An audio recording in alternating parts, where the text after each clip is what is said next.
सतनाम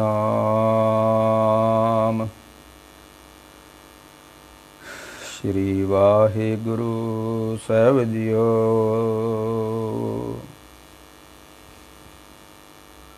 गुर बिन घोर अंधार, गुरु बिन समझ न आवे।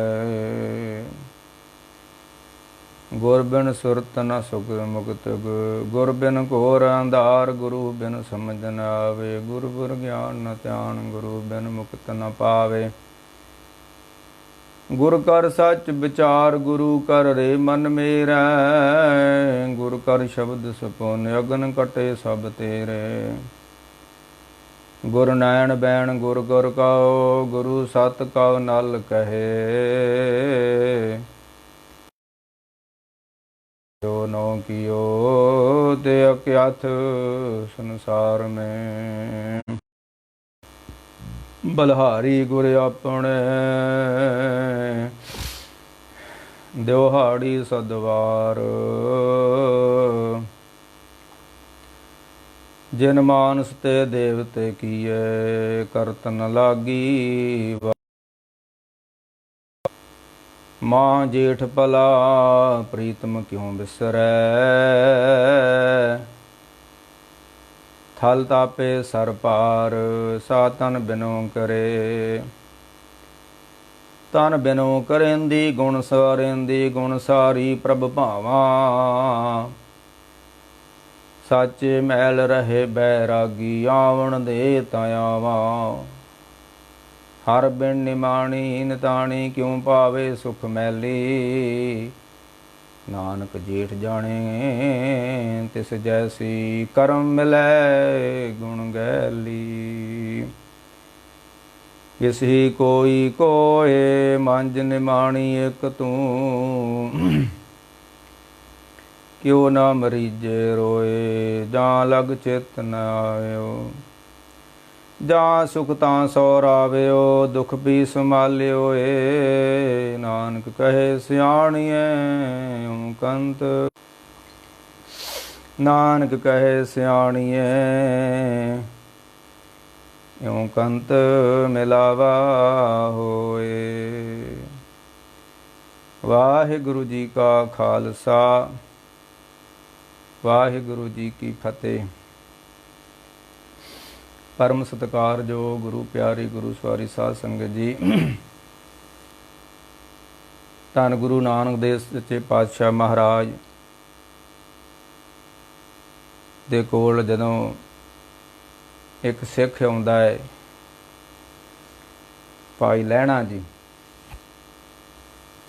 ते किस तरह वो करतारपुर साहिब की धरती ते घालना घालते ने, ते किस तरह बख्शां प्राप्त करके ते लैणे दी फराइया नानका दोही खट्टिए। जो तोहा जुगत साए, सह काया फेर पलटिए। वो आपां विचार कर रहे सी, धन गुरु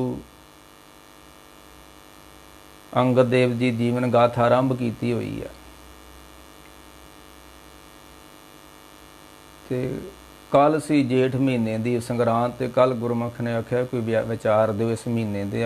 कल नहीं सी आपां कोई दित्ती विचार, अज थोड़ी जी विचार उस महीने के संबंध विच आपां करांगे। गुरु ग्रंथ साहिब सच्चे पातशाह च 2 माह ने। एक माझ महला पंजवां, एक तुखारी महला पहला। जिहड़ा तुखारी राग है दा 12 माह है, वो थोड़ा जिहा वो बंदा समझ सकदा जिहड़ा कोई रब दा चिंतन करन वाला जां सच दे नेड़े आ। ते जिहड़ा माझ महला पंजवां गुरु अर्जन देव जी ने महाराज ने उसनूं सुखाला कर दिता भी आम व्यक्ति भी जिहड़ा कोई अपनी किरत बिरत करदा वा, टब्बर वादार वा, घर बारी आ, वो भी समझ सके। पर जिहड़ी गुरु नानक साहिब सच्चे पातशाह की बाणी है ना, वो थोड़ी डूंगी जिन्हों कह लो असी। क्यों? रब दे नेड़े जाके बात करते हैं, शहराना तरीके दे नाल, एक फकीरी बिरती दे नाल बात करते हैं। ਉਹ ਕਰਤਾਰਪੁਰ ਸਾਹਿਬ ਦੀ ਧਰਤੀ ਤੇ ਗੁਰੂ ਨਾਨਕ ਸਾਹਿਬ ਨਿਵਾਸਾ ਕੀਤਾ ਹੋਇਆ ਹੈ ਤੇ ਰਾਵੀ ਦੇ ਕੰਢੇ ਦੇ ਉੱਤੇ ਮਹਾਰਾਜ ਨੇ ਆਪਣਾ ਸਥਾਨ ਬਣਾਇਆ।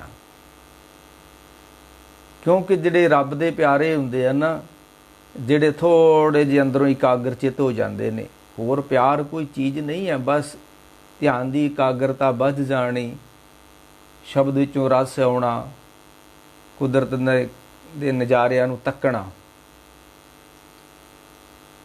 ਗੁਰੂ ਨਾਨਕ ਸੱਚੇ ਪਾਤਸ਼ਾਹ ਜੀ ਮਹਾਰਾਜ ਕਰਤਾਰਪੁਰ ਸਾਹਿਬ ਰਾਵੀ ਦੇ ਕੰਢੇ ਤੇ ਆਪਣਾ ਸਥਾਨ ਬਣਾਉਂਦੇ ਨੇ। ਕਿਸੇ ਪਿੰਡ ਵਿੱਚ ਨਹੀਂ, ਕਿਸੇ ਸ਼ਹਿਰ ਵਿੱਚ ਨਹੀਂ, ਇੱਕ ਅਜਾੜ ਜਗ੍ਹਾ ਤੇ, ਕੋਈ ਨਹੀਂ ਉੱਥੇ ਦੂਸਰਾ। ਤੇ ਮੈਂ ਕਹਿ ਰਿਹਾ ਸੀ ਜਿਹੜੇ ਰੱਬ ਦੇ ਪਿਆਰੇ ਹੁੰਦੇ ਨੇ ਉਹਨਾਂ ਨੂੰ ਦੋ ਚੀਜ਼ਾਂ ਬੜੀਆਂ ਚੰਗੀਆਂ ਲੱਗਦੀਆਂ, ਜਿਹੜੇ ਅੰਦਰ ਜੁੜੇ ਹੁੰਦੇ ਨੇ, ਜੋ ਰੱਬ ਨਾਲ ਪਿਆਰ ਕਰਦੇ ਨੇ, ਉਹ ਫਿਰ ਕੁਦਰਤ ਨਾਲ ਬੜਾ ਪਿਆਰ ਕਰਦੇ ਨੇ। ਬੰਦਾ ਰੱਬ ਦੇ ਨੇੜੇ ਕਿੰਨਾ ਕੁ, ਕਿੱਥੋਂ ਪਤਾ ਲੱਗੂਗਾ? ਬੰਦਾ ਸੱਚ ਦੇ ਨੇੜੇ, ਰੱਬ ਦੇ ਨੇੜੇ ਕਿੰਨਾ ਕੁ, ਕਿੱਥੋਂ ਪਤਾ ਲੱਗੂਗਾ? ਡੇਰਾ ਵੱਡਾ ਵਾ, ਕਾਰ ਬੜੀ ਵੱਡੀ ਆ, 5-7 ਬਾਡੀਗਾਰਡ ਨੇ, ਇਹ ਪਹਿਚਾਨ ਅੱਜ ਸੰਤ ਦੀ ਹੋ ਗਈ ਹੈ?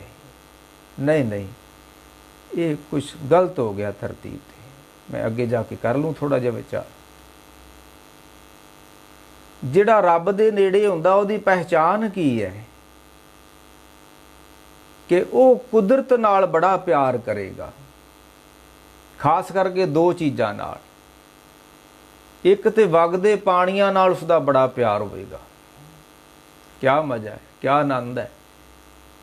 ਮਹਾਰਾਜ ਨੇ ਕਿਹਾ ਨਾ ਵੀ ਜਿਤਨੇ ਤੀਰਥ ਦੇਵੀ ਥਾਪੇ ਸਭ ਲਾਗੇ ਪੁਰਬੀ ਬਾਣੀ। ਨੇ ਹਿੰਦੂ ਧਰਮ ਦੇ 68 ਤੀਰਥ ਨੇ, ਸਭ ਦਰਿਆਵਾਂ ਦੇ ਕੰਢੇ ਤੇ ਨੇ। ਕਿਉਂਕਿ ਪਾਣੀ ਜਿਹੜਾ, ਇਹਦੇ ਵਿੱਚ ਜੀਵਨ ਬੜੀ ਸੱਤਾ ਹੈ, ਇਹਦੇ ਜੀਵਨ ਸੱਤਾ ਬੜੀ ਹੈ। ਪੱਥਰ ਵਿੱਚ ਸਭ ਤੋਂ ਘੱਟ ਦੱਸਦੇ ਆ। ਚਲੋ ਇਸ ਪਾਸੇ ਆਪਾਂ ਨਹੀਂ ਜਾਣਾ, ਫਿਰ ਵਿਚਾਰ ਰਹਿ ਜਾਣੀ ਜਿਹੜੀ ਕਰਨੀ ਚਾਹੁੰਦੇ ਆ। ਮੈਂ ਕਹਿ ਰਿਹਾ ਸੀ ਵੀ ਜਿਹੜੇ ਰੱਬ ਦੇ ਨੇੜੇ ਹੁੰਦੇ ਨੇ ਉਹਨਾਂ ਨੂੰ ਦੋ ਚੀਜ਼ਾਂ ਬੜੀਆਂ ਚੰਗੀਆਂ ਲੱਗਦੀਆਂ, ਇੱਕ ਤੇ ਵਗਦੇ ਪਾਣੀ, ਇੱਕ ਖਿੜੀ ਹੋਈ ਬਨਸਪਤੀ। ਇਹ ਦੋ ਚੀਜ਼ਾਂ ਉਸ ਨੂੰ ਬੜੀਆਂ। ਤੇ ਗੁਰੂ ਨਾਨਕ ਸੱਚੇ ਪਾਤਸ਼ਾਹ ਉਸ ਕੁਦਰਤ ਦੇ ਵਿੱਚੋਂ ਬੜਾ ਕਾਦਰ ਦਾ ਮਜ਼ਾ ਲੈਂਦੇ ਨੇ, ਆਨੰਦ ਲੈਂਦੇ ਨੇ। ਜਦੋਂ ਅਸੀਂ ਆਸਾ ਦੀ ਵਾਰ ਪੜ੍ਹਦੇ ਹਾਂ ਨਾ, ਤੇ ਉਹਦੇ ਵਿੱਚ ਇੱਕ ਮੇਨ ਗੱਲ ਲਿਖੀ ਮਹਾਰਾਜ ਨੇ ਕਿ ਬਲਹਾਰੀ ਕੁਦਰਤ ਵਸਿਆ, ਤੇਰਾ ਅੰਤ ਨਾ ਜਾਈ ਲਖਿਆ। ਆਸਾ ਦੀ ਵਾਰ 24 ਪੌੜੀਆਂ ਨੇ, ਪਰ ਉਹਨਾਂ ਦੇ ਵਿੱਚ ਇੱਕ ਮੇਨ ਗੱਲ ਰੱਖੀ ਹੈ ਕਿ ਬਲਹਾਰੀ ਕੁਦਰਤ ਵਸਿਆ। ਤੇਰੇ ਤੋਂ ਮੈਂ ਬਲਹਾਰ, ਤੇਰੇ ਤੋਂ ਮੈਂ ਸਦਕੇ, ਤੂੰ ਮੇਰੇ ਸਾਹਮਣੇ ਵਸਿਆ ਹੋਇਆ ਵਾ। ਕੁਦਰਤ ਕਰਕੇ ਵਸਿਆ ਸੋਏ, ਵਸਿਆ ਹੋਇਆ ਵਾ ਕਿੱਥੇ ਹੈ? ਕੁਦਰਤ ਕਰਕੇ। ਜਿਸ ਨੂੰ ਕੁਦਰਤ ਵਿੱਚੋਂ ਉਸ ਦੀ ਪਹਿਚਾਨ ਨਹੀਂ ਹੋ ਸਕੀ, ਇਸ ਤੋਂ ਇਲਾਵਾ ਕਿਤੇ ਨਹੀਂ ਹੋ ਸਕਦੀ, ਕਿਉਂਕਿ ਉਹਦੇ ਵਿੱਚ ਹੈ। ਮੈਂ ਕਹਿ ਰਿਹਾ ਸੀ ਉਹਨਾਂ ਨੂੰ ਦੋ ਚੀਜ਼ਾਂ ਬੜੀਆਂ ਚੰਗੀਆਂ ਲੱਗਦੀਆਂ, ਜਿਹੜੇ ਅੰਦਰ ਇਕਾਗਰਚਿਤ ਹੋ ਜਾਂਦੇ ਨੇ। ਹਾਲਾਂਕਿ ਸਮਾਂ ਬੜਾ ਭੈੜਾ ਆ ਗਿਆ, ਬੜਾ ਭਿਆਨਕ ਆ ਗਿਆ, ਚਿੱਤ ਇਕਾਗਰ ਹੁੰਦਾ ਹੀ ਨਹੀਂ ਹੈ। ਪਰ ਜਿਨ੍ਹਾਂ ਤੇ ਗੁਰੂ ਰਹਿਮਤ ਸੱਚੇ ਪਾਤਸ਼ਾਹ ਕਿਰਪਾ ਕਰਨ, ਉਹਨਾਂ ਦਾ ਹੋ ਵੀ ਸਕਦਾ ਹੈ। ਕੋਈ ਵੱਡੀ ਬਾਤ ਵੀ ਨਹੀਂ ਹੈ, ਕੋਈ ਵੱਡੀ ਬਾਤ ਨਹੀਂ ਹੈ। ਲੈਣੇ ਧਰਿਓ ਛੱਤ ਸਿਰ ਕਰ, ਸਿਫਤੀ ਅੰਮ੍ਰਿਤ ਪੀ ਮੰਦੇ।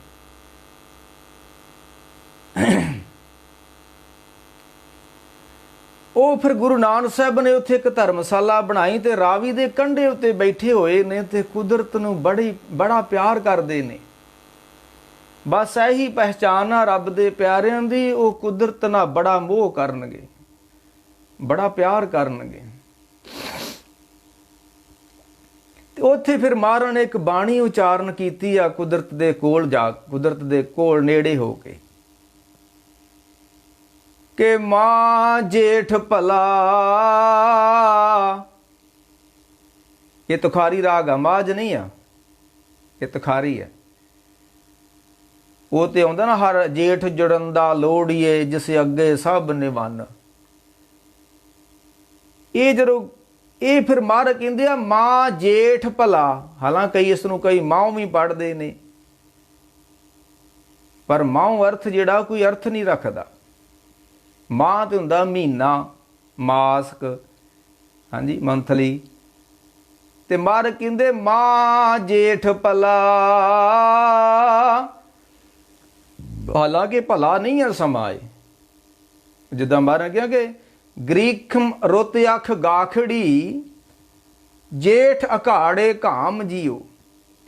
आ जिहड़े 2 महीने आ ना, जेठ ते हाड़, इनू महाराज ने अखाड़ भी लिखिया, अखाड़े, अखाड़ ते सहाड़ भी लिखिया, असाड़ भी लिखिया। महाराज कहते रुत 2 महीने बड़े दुखदाई हुंदे ने साडी शरीर वास्ते, खास करके क्योंकि जेही रुत काया सुख तेहा तेहो जेही देही। नानक रुत सुहावी साई बिन नामे रुत कही। महाराज कहते रुत तो बड़ी भैड़ी है, बड़ी गर्मी लगती आ, बड़ी दुखदाई रुत वा। जेठ अखाड़े घाम जियो। पर गुरु नानक साहब कहते ने माँ जेठ भला। ये रुत भली हो सकती है, भलिया रुते किस तरह? प्रीतम क्यों बिसरे। जे किथे हो सिरजनहार परमेश्वर ना विसरे। रुत माड़ी है, रुत दुखदाई है, रुत गर्म है, पर माँ जेठ भला। ये माँ, ये महीना बड़ा भला है। क्यों? प्रीतम क्यों बिसरे। जेकर प्रीतम ना बिसरे तो रुत बड़ी बढ़िया जिंदगी लंघ सकती इस महीने भी। ते दूसरे पासे जे बसंत बहारा होण, रुत बड़ी होवे ते जिंदगी ठीक ना होवे तो फिर रुत भी की करती है। ते जे जिंदगी सही चल रही है, रब्बी याद विच गुजर रही है, रब दे प्यारिਆਂ को बैठ के गुजर रही है, सेवा सिमरन दे नाल गुजर रही है, सबर संतोख दे नाल जिंदगी होवे, क्या बात है। रुत तो कुछ नहीं है। फिर नानक रुत सहाई साई, फिर उही रुत सुहावी हो जाती है, उही रुत दुखदाई हो जाती है। मार कहते ने माँ जेठ भला प्रीतम क्यों बिसरे। जेकर प्रीतम ना बिसरे ये रुत बड़ी सुहावनी हो जाती है। दूसरे पासे थल तापे सर भार। थल कहते ने धरती नूं। ये धरती जिहड़ी आ थल तापे, सर कहते ने बराबर, भार कहते ने भट्ठी नूं। ये जिहड़े कवि लोग हुंदे ने ना, ये थोड़ा पिछे शब्दां दी हेर फेर कर लैंदे ने, अगे पिछे कर लैंदे ने। उन्होंने अपने काव्य नूं एक चाल चलाउणा हुंदा है। थल तापे सर भार, सर भार ये रलदा मिलदा शब्द है। इत्थे भट्ठी शब्द नहीं वरतिया, भार मैने भट्ठी। ये धरती जिहड़ी आ इन्हां महीनिਆਂ विच भट्ठी वांगू तपदी आ। सा तन बिनो करे। ते ओ रब दे अगे, रब दे प्यारे बिनो करदे, बेनती करदे, सच्चे है परवदगार धरती तप रही आ, पर हिरदा किरपा कर तेरे नाम ना साडा ठंडा रवे। कल ताती ठंडा हर नाओ। आसत दुनिया की आ अग वा। जे धरती तप रही आ तो लोकी नहीं तप रहे। लोकां दे मन बड़े तपे हुए ने, बड़ी अग लगी हुई साडे अंदर। महाराज कहंदे आसत दुनिया ते अग वा ते खुणक नाम खुदाया। जे दुनिया गर्म है, दुनिया तप बड़ा ठंडा है। खुणक नाम खुदाया। ਤੇ ਮਹਾਰਾਜ ਕਹਿੰਦੇ ਫਿਰ ਉਸ ਸਮੇਂ ਰੱਬ ਦੇ ਪਿਆਰੇ ਫਿਰ ਬੇਨਤੀਆਂ ਕਰਦੇ ਨੇ, ਥਲ ਤਾਪੇ ਸਰ ਭਾਰ ਸਾਤਨ ਬਿਨੋ ਕਰੇ, ਬਿਨੋ ਕਰੇਂਦੀ ਗੁਣ ਸਾਰਿੰਦੀ, ਗੁਣ ਸਾਰੀ ਪ੍ਰਭ ਭਾਵਾਂ। ਪਰ ਮਹਾਰਾਜ ਕਹਿੰਦੇ ਉਸ ਰੱਬ ਨੂੰ ਉਹੀ ਚੰਗੇ ਲੱਗਦੇ ਨੇ ਜਿਹੜੇ ਗੁਣਾਂ ਦੇ ਨਾਲ ਜੁੜੇ ਹੋਏ ਨੇ, ਜਿਨ੍ਹਾਂ ਨੇ ਔਗੁਣਾਂ ਦਾ ਤਿਆਗ ਕਰ ਦਿੱਤਾ ਹੈ। ਜਿੱਦਾਂ ਉਹ ਪਿੱਛੇ ਬਚਨ ਨਹੀਂ ਆਇਆ ਗੁਰੂ ਅੰਗਦ ਦੇ ਸੱਚੇ ਪਾਤਸ਼ਾਹ ਜੀ ਦਾ ਕਿ ਸੱਤੀ ਪੈਰੀ ਸੱਤ ਭਲਾ ਬਈਏ ਪੜ੍ਹਿਆਂ ਪਾਸ। ਜਿਹੜੇ ਭਲਿਆਂ ਲੋਕਾਂ ਕੋ ਬਹਿੰਦੇ ਨੇ, ਪੜ੍ਹਿਆਂ ਲੋਕਾਂ ਕੋ ਬਹਿੰਦੇ ਨੇ, ਗੁਰਮੁਖਾਂ ਕੋ ਬਹਿੰਦੇ ਨੇ, ਉਹਨਾਂ ਵਾਸਤੇ ਬੜੀ ਰੁੱਤ ਸੁਹਾਵਣੀ ਹੋ ਜਾਂਦੀ। ਸਾਚੇ ਮੈਲ ਰਹੇ ਬੈਰਾਗੀ ਆਵਣ ਦੇ ਤਾਆਵਾਂ। ਬੈਰਾਗੀ ਰੱਬ ਪਰਮੇਸ਼ਰ, ਸਾਚੇ ਮਹਿਲ ਰਹੇ, ਉਹ ਆਪਣੇ ਮਹਿਲ 'ਚ ਰਹਿੰਦਾ। ਕਈ ਇਸ ਨੂੰ ਮਹਲ ਵੀ ਪੜ੍ਹਦੇ ਨੇ। ਇੱਕ ਹੁੰਦਾ ਮਹਿਲ, ਮੈਨੇ ਵੱਡਾ ਘਰ, ਫਲਾਣੇ ਦਾ ਵੀ ਕਿੱਡਾ ਵੱਡਾ ਮਹਿਲ ਹੈ। ਇੱਕ ਹੁੰਦਾ ਮਹੱਲਾ, ਜਿੱਦਾਂ ਮਹੱਲਾ ਕਪੂਰ ਨਗਰ, ਮਹੱਲਾ ਉਹ ਸ਼ਹਿਰਾਂ 'ਚ ਮਹੱਲੇ ਨਹੀਂ ਹੁੰਦੇ, ਜਿੱਥੇ ਬਹੁਤੇ ਘਰ ਉਹਨਾਂ ਨੂੰ ਕਹੀ ਜਾਂਦਾ ਮਹੱਲਾ। ਤੇ ਜਿੱਥੇ ਇੱਕ ਮਕਾਨ ਹੋਏ ਵੱਡਾ ਸਾਰਾ ਉਹਨੂੰ ਕਹਿੰਦੇ ਨੇ ਮਹਿਲ। ਤੇ ਇੱਕ ਹੁੰਦਾ ਮਹਿਲਾ, ਮਹਿਲਾ ਜਿਹਨੂੰ ਕਹਿੰਦੇ ਮਹਿਲਾ ਮੰਡਲ। ਇਸਤਰੀ ਕਹਾਂ ਸੁਦਰ ਕਰ ਮਹਿਲਾ ਮੰਡਪ, ਕਹਾਂ ਸੁ, ਇੱਦਾਂ ਜਿਹੜਾ ਸ਼ਬਦ ਆਉਂਦਾ ਮਹਾਰਾਜ ਦਾ। ਇਹ ਤਿੰਨ ਅਰਥ ਨੇ, ਮਹਿਲ, ਘਰ, ਮਹੱਲਾ। ਬਹੁਤ ਸਾਰੇ ਮਕਾਨ ਜਿੱਥੇ ਪਏ ਹੋਣ ਵੀ ਸ਼ਹਿਰ ਦੇ, ਉਹ ਮਹੱਲਾ ਜੀ, ਫਲਾਨਾ ਮਹੱਲਾ ਜਿਹਨੂੰ ਅਸੀਂ ਕਹਿੰਦੇ। ਇੱਕ ਹੁੰਦਾ ਮਹਿਲਾ, ਮਹਿਲਾ ਮੈਨੇ ਇਸਤਰੀ, ਇਹ ਹਿੰਦੀ ਦਾ ਸ਼ਬਦ ਹੈ ਸ਼ਾਇਦ ਮਹਿਲਾ। ਜਿਹਦਾ ਮਹਿਲਾ ਮੰਡਣ ਬਣੇ ਹੋਏ ਨੇ, ਸਰਕਾਰੀ ਅਦਾਰੇ ਬਣੇ ਹੋਏ। ਮਹਾਰਾਜ ਕਹਿੰਦੇ ਸਾਚੇ ਮਹਿਲ ਰਹੇ ਬੈਰਾਗੀ ਆਵਣ ਦੇ ਤਾਂ ਆਵਾਂ, ਨਿਮਾਣੀ ਗੈਲੀ। ਹਰ ਬਿਨ ਕਿਉਂ ਪਾਵੇ ਸੁਖ ਮੈਲੀ, ਨਾਨਕ ਜੇਠ ਜਾਣੇ ਤਿਸ ਕਹਿ ਤੈ ਜੈਸੀ ਕਰਮ ਮਿਲੇ ਗੁਣ ਗੈਲੀ। ਮਹਾਰਾਜ ਕਹਿੰਦੇ ਫਿਰ ਜਦੋਂ ਕੋਈ ਕੁਦਰਤ ਨੂੰ ਨੇੜਿਓਂ ਹੋ ਕੇ ਦੇਖਦਾ ਹੈ, ਨਾਨਕ ਜੇਠ ਜਾਣੇ, ਜੇ ਉਸ ਰੱਬ ਨੂੰ ਕੋਈ ਪਹਿਚਾਣ ਲੈਂਦਾ ਹੈ ਨਾ, ਬਲਹਾਰੀ ਕੁਦਰਤ ਵਸੇ ਨੂੰ, ਤੇ ਤਿਸ ਜੈਸੀ, ਉਹ ਰੱਬ ਜੈਸਾ ਹੀ ਹੋ ਜਾਂਦਾ। ਜੈਸਾ ਰੱਬ ਆ ਨਾ ਉਸ ਤਰ੍ਹਾਂ ਦਾ ਹੋ। ਨਾਨਕ ਜੇਠ ਜਾਣੇ ਤਿਸ ਜੈਸੀ, ਜਿਸ ਤਰ੍ਹਾਂ ਦਾ ਉਹ ਆ ਉਸ ਤਰ੍ਹਾਂ ਦਾ ਹੀ ਉਹ ਹੋ ਜਾਂਦਾ। ਜਿੱਦਾਂ ਕਬੀਰ ਨੇ ਕਿਹਾ ਮੈਂ ਤੇ ਉਹੀ ਹੋ ਗਿਆ। ਅਬ ਤੋ ਜਾਏ ਚੜੇ ਸੰਗਾਸਣ, ਮਿਲ ਹੈ ਸਾਰੰਗ ਪਾਣੀ। ਰਾਮ ਕਬੀਰਾ ਏਕ ਪੈ ਹੈ, ਕੋਏ ਨ ਸਕੇ ਪਛਾਣੀ। ਕਬੀਰ ਸਾਹਿਬ ਕਹਿੰਦੇ ਹੁਣ ਮੈਨੂੰ ਬਾਹਰੋਂ ਤਾਂ ਲੋਕੀ ਜਲਾ ਹੀ ਕਹਿੰਦੇ ਨੇ, ਸਰੀਰ ਤੇ ਜਲਾਇਆ, ਸਰੀਰ ਕਰਕੇ ਤੇ ਮੈਨੂੰ ਲੋਕੀ ਜਲਾਇਆ ਹੀ ਬੋਲਦੇ ਨੇ। ਕਬੀਰ ਮੇਰੀ ਜਾਤ ਕੋ ਸਭ ਕੋਈ ਹਸਣੇ ਹਾਰ, ਬਲਹਾਰੀ ਹੈ ਜਾਤ ਕੋ ਜਿਨ ਜਪਿਓ ਸਿਰਜਣਹਾਰ। ਕਬੀਰ ਜਾਤ ਜਲਾਹਾ ਕਹਾਂ ਕਰੇ, ਸਰੀਰ ਤੇ ਉਸ ਤਰ੍ਹਾਂ ਦਾ ਹੀ ਰਹਿਣਾ, ਜਾਤ ਉਹੀ ਰਹਿਣੀ ਆ, ਨਹੀਂ ਮਿਟਣੀ। ਪਰ ਕਬੀਰ ਸਾਹਿਬ ਕਹਿੰਦੇ ਨੇ ਅਬ ਤੋ ਜਾਏ ਚੱਡੇ ਸੰਘਾਸਣ, ਮਿਲ ਹੈ ਰਾਮ ਕਬੀਰਾ। ਕੌਣ ਰਾਮ ਹੈ ਕੌਣ ਕਬੀਰ ਆ ਇਹ ਨਹੀਂ ਹੈ ਹੁਣ ਮਤਲਬ। ਏਕ ਪਏ ਹੈ ਤੇ ਪਰ ਕੋਈ ਨਾ ਛਕ ਸਕੇ ਪਛਾਣੀ। ਪਰ ਇਸ ਚੀਜ਼ ਨੂੰ ਕੋਈ ਪਛਾਣ ਨਹੀਂ ਸਕਦਾ। ਜਦੋਂ ਬ੍ਰਹਮ ਗਿਆਨੀ ਕੀ ਗਤ ਬ੍ਰਹਮ ਗਿਆਨੀ ਜਾਣੇ। ਇੱਕ ਡਰਾਈਵਰ ਨੂੰ ਪਛਾਣ ਸਕਦਾ ਵੀ ਗੱਡੀ ਸਹੀ ਚਲਾ ਰਿਹਾ ਕਿ ਗਲਤ ਚਲਾ ਰਿਹਾ। ਆ ਕੱਪੜੇ ਹੀ ਪਾਉਨੇ ਆ ਤੇ ਜਦੋਂ ਕੱਪੜਾ ਪਾ ਲੈਨੇ ਕੋਈ ਦਰਜੀ ਵੀ ਪਛਾਣ ਲੂਗਾ ਵੀ ਕਿੱਥੋਂ ਇਹਦੇ ਵਿੱਚ ਕੋਈ ਊਣਤਾ ਹੀ ਰਹਿ ਗਈ ਆ, ਕਿੰਨਾ ਕੁ ਸਹੀ ਸੀਤਾ ਤੇ ਕਿੰਨਾ ਕੁ ਗਲਤ ਸੀਤਾ। ਤੇ ਕੋਈ ਪਾਠੀ ਨੂੰ ਪਛਾਣ ਸਕਦਾ ਕਿ ਪਾਠ ਗਲਤ ਕਰ ਰਿਹਾ ਕਿ ਸਹੀ ਕਰ ਰਿਹਾ। ਇੱਕ ਦਿਨ ਅਸੀਂ ਉੱਥੇ ਖਲੋਤੇ ਕਿ ਸਟੇਸ਼ਨ 'ਤੇ ਜਾਣਾ ਸੀ, ਬੜੀ ਹੁਣ ਤੇ ਚਲੋ ਰੇਲਾਂ ਬੰਦ ਹੋਈਆਂ, ਲਾਕਡਾਊਨ ਲੱਗੇ ਹੋਏ ਨੇ। ਉਹ ਸਵੇਰ ਦਾ ਸਮਾਂ ਸੀ ਤੇ ਸਟੇਸ਼ਨ ਦੇ ਲਾਗੇ ਹੀ ਪਾਠ ਸੁਣਦੇ, ਗੁਰਦੁਆਰੇ ਆਵਾਜ਼ ਆਉਂਦਾ ਸੀ ਤੇ ਕੋਈ ਪਾਠੀ ਲੱਗਾ ਸੀ ਪਾਠ ਸੁਖਮਨੀ ਸਾਹਿਬ ਪੜ੍ਹਨ ਦਿਆ ਸਵੇਰੇ ਕੋਈ 6 ਵਜੇ ਦੀ ਗੱਲ।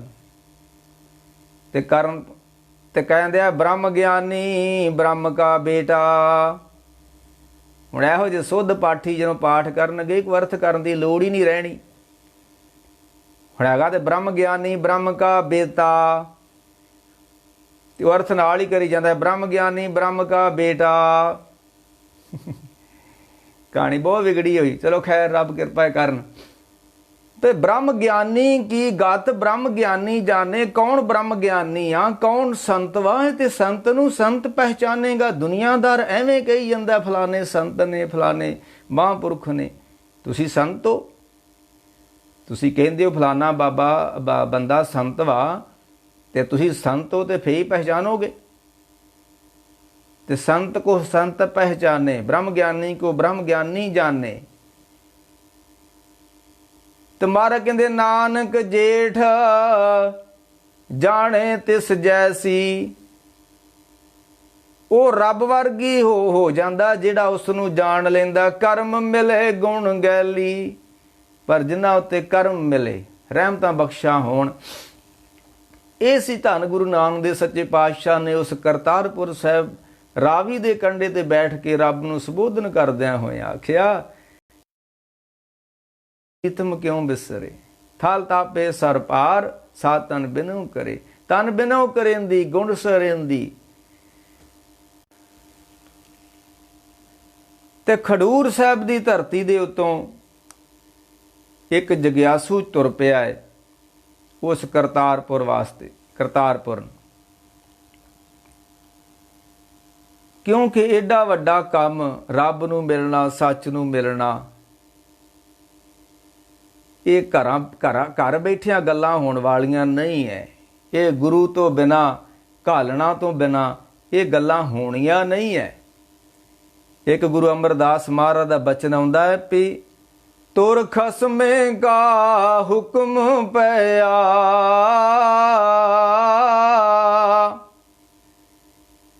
ਗੁਰੂ ਅਮਰਦਾਸ ਕਹਿੰਦੇ ਰੱਬ ਨੇ ਇੱਕ ਹੁਕਮ ਜਾਰੀ ਕਰ ਦਿੱਤਾ। ਰਾਜੇ ਮਹਾਰਾਜੇ ਧਰਤੀਆਂ ਦੇ ਜਿਹੜੇ ਹੁੰਦੇ ਨੇ ਆਪਣੇ ਪਰਜਾ ਨੂੰ ਹੁਕਮ ਜਾਰੀ ਕਰਦੇ ਨੇ, ਕੌਮਾਂ ਦੇ ਆਗੂ ਹੁਕਮਨਾਮੇ ਜਾਰੀ ਕਰਦੇ ਨੇ, ਤੇ ਰੱਬ ਨੇ ਵੀ ਹੁਕਮ ਜਾਰੀ ਕਰਤਾ। ਧੰਨ ਗੁਰੂ ਅਮਰਦਾਸ ਮਹਾਰਾਜ ਕਹਿੰਦੇ ਆ ਤੁਰ ਖਸਮੇ ਕਾ ਹੁਕਮ ਪਿਆ। ਕੀ ਹੁਕਮ ਵਾ? ਬਿਨ ਸਤਿਗੁਰ ਚੇਤਿਆ ਨਾ ਜਾਏ। ਬਿਨਾਂ ਗੁਰੂ ਤੋਂ, ਬਿਨਾਂ ਗੁਰੂ ਦੀ ਬਖਸ਼ਿਸ਼ ਤੋਂ ਬਿਨਾਂ ਉਹ ਚੇਤੇ ਵਿੱਚ ਵਸਣਾ ਨਹੀਂ ਹੈ। ਉਹ ਚੇਤੇ ਨਹੀਂ ਆਉਣਾ, ਸੰਸਾਰ ਹੀ ਚੇਤੇ ਆਈ ਜਾਣਾ। ਤੇ ਜਿੱਦਣ ਗੁਰੂ ਦੀ ਰਹਿਮਤ ਬਖਸ਼ਿਸ਼ ਹੋਈ, ਕਰਤਾਰਪੁਰ ਹੋਇਆ ਕਿ ਤੈ ਤਰ ਹੱਥ। ਜਿੱਦਣ ਲਹਿਣਾ ਜੀ ਨੇ ਜਾ ਕੇ ਮੱਥਾ ਟੇਕਿਆ, ਗੁਰੂ ਨਾਨਕ ਸਾਹਿਬ ਨੇ ਹੱਥ ਰੱਖ ਦਿੱਤਾ। ਤੇ ਹੋਇਆ ਕੀ ਫਿਰ? ਉਹ ਜਿਹੜੇ ਨਾ ਪੁਰਾਣੇ ਸਮੇਂ ਇੱਥੇ ਟਿੱਕਾ ਲਾਉਣਾ, ਗੁਰੂ ਪੀਰ ਇਸ ਤਰ੍ਹਾਂ ਟਿੱਕਾ ਲਾ ਦਿੰਦੇ ਸੀ। ਉਹ ਕੀ ਕਰਦੇ ਸੀ ਵੀ ਜਿਹੜੀ ਸਾਡੀ ਨਾੜੀ ਆ ਨਾ, ਜਿਹਦੇ 'ਚ ਮਨ ਭਟਕਦਾ ਹੈ, ਅੱਗੇ ਪਿੱਛੇ ਜਾਂਦਾ ਹੈ, ਉਹ ਗੁਰੂ ਪੀਰ ਫਿਰ ਉਸ ਨੂੰ ਬਲੌਕ ਕਰ ਦਿੰਦੇ ਸੀ। ਇੱਥੇ ਇਸ ਤਰ੍ਹਾਂ ਅੰਗੂਠਾ ਲਾਉਣਾ, ਤੇ ਜਿਹੜਾ ਮਨ ਇਹ ਦੌੜ ਰਿਹਾ ਭੱਜ ਰਿਹਾ, ਉਸ ਨੂੰ ਉਹ ਬਲਾਕ ਕਰ ਦਿੰਦੇ ਸੀ। ਇਸ ਤਰ੍ਹਾਂ ਹੱਥ ਲਾ ਦੇਣਾ। ਤੈਂ ਧਰਿਓ ਮਸਤਕ ਹੱਥ। ਹੱਥ ਧਰਿਆ ਗੁਰੂ ਨਾਨਕ ਸਾਹਿਬ ਨੇ, ਤੇ ਹੋਇਆ ਕੀ? ਤਾਵਤ ਲੀਓ ਬਰਜ। ਉਹ ਮਨ ਜਿਹੜਾ ਕਦੀ ਰੁਕਦਾ ਹੀ ਨਹੀਂਗਾ, ਜਿਹੜਾ ਮਨ ਕਿਸੇ ਦੇ ਆਖੇ ਲੱਗਦਾ ਹੀ ਨਹੀਂ ਆ, ਉਹ ਜਦੋਂ ਗੁਰੂ ਪੀਰ ਕੋਈ ਹੱਥ ਰੱਖਦਾ ਮੱਥੇ ਤੇ, ਉਸ ਤੋਂ ਬਾਅਦ ਫਿਰ ਉਹ ਬੋਲਦਾ ਨਹੀਂ ਹੈ ਨਾ। ਤੇ ਫਿਰ ਕੀ ਹੋਇਆ ਅਗਲਾ? ਜਦੋਂ ਕਰਤਾਰਪੁਰ ਸਾਹਿਬ ਸੱਚੇ ਪਾਤਸ਼ਾਹ ਦੇ ਕੋਲ ਪਹੁੰਚਦੇ ਨੇ, ਕਮਾਈਆਂ ਕਰਦੇ ਨੇ, ਤੇ ਕੀ ਕਰਦੇ ਸੀ ਕਰਤਾਰਪੁਰ? ਕੱਲ ਵੀ ਕੋਈ ਗੁਰਮੁਖ ਪਿਆਰੇ ਕਹਿ ਰਹੇ ਸੀ ਵੀ ਬਾਬਾ ਜੀ ਉਹ ਸਾਖੀਆਂ ਨਹੀਂ ਤੁਸੀਂ ਸੁਣਾਉਂਦੇ ਵੀ ਜਦੋਂ ਸ਼੍ਰੀ ਲਹਿਣਾ ਜੀ ਗਏ ਤੇ ਉਹ ਬਾਬਾ ਜੀ ਨਦੀਨ ਕੱਢਣ ਗਏ ਸੀ, ਉਹਨਾਂ ਨੂੰ ਪੰਡ ਚਗਾ ਦਿੱਤੀ। ਮੈਂ ਕਿਹਾ ਵੀ ਇਹ ਅਣਹੋਣੀਆਂ ਗੱਲਾਂ ਮੈਂ ਨਹੀਂ ਕਰਦਾ। ਲਹਿਣਾ ਕੋਈ ਉੱਥੇ ਪੱਠੇ ਪਾਉਣ ਗਿਆ ਸੀ, ਕਿਸੇ ਦੇ ਕਮਾਦ ਬੀਜਣ ਗਿਆ ਸੀ। ਇਹ ਕੰਮ ਗੁਰੂਆਂ ਦਾ ਨਹੀਂ ਹੈ। ਹਜ਼ਾਰਾਂ ਹਜ਼ਾਰਾਂ ਕਿੱਲੇ ਜ਼ਮੀਨ ਦੇ ਬਣਾ ਕੇ ਤੇ ਚੇਲਿਆਂ ਨੂੰ ਆਖਣਾ ਕਣਕਾਂ ਬੀਜੀ ਜੋ ਤੇ ਕਮਾਦ ਬੀਜੀ ਜੋ ਤੇ ਮਿੱਲਾਂ ਤੇ ਟਰੱਕ ਭਰ ਭਰ ਕੇ ਭੇਜੀ ਜੋ। ਇਹ ਕੰਮ ਵਪਾਰੀ ਬੰਦਿਆਂ ਦਾ ਤਾਂ ਹੋ ਸਕਦਾ, ਗੁਰੂਆਂ ਦਾ ਨਹੀਂ ਆ। ਉਹ ਹਰ ਆਪ ਮਾਰਗ ਚੱਲਦਾ, ਹੋਰਨਾਂ ਨੂੰ ਹਰ ਮਾਰਗ ਪਾਏ। ਮੈਂ ਇਹੋ ਜਿਹੀਆਂ ਅਣਹੋਣੀਆਂ ਗੱਲਾਂ ਮੈਂ ਨਹੀਂ ਕਰਦਾ। ਗੁਰੂ ਨਾਨਕ ਸਾਹਿਬ ਨੇ ਇੱਕ ਵੱਖਰੀ ਖੇਤੀ ਕੀਤੀ ਹੈ। ਮਨ ਹਾਲੀ ਕਿਰਸਾਨੀ ਕਰਨੀ, ਸ਼ਰਮ ਪਾਣੀ ਤਨ ਖੇਤ, ਨਾਮ ਬੀਜ ਸੰਤੋਖ।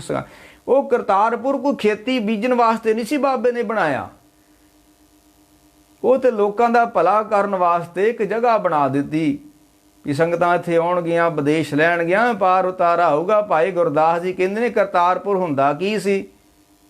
ਗਿਆਨ ਗੋਸ਼ਟ ਚਰਚਾ ਸਦਾ।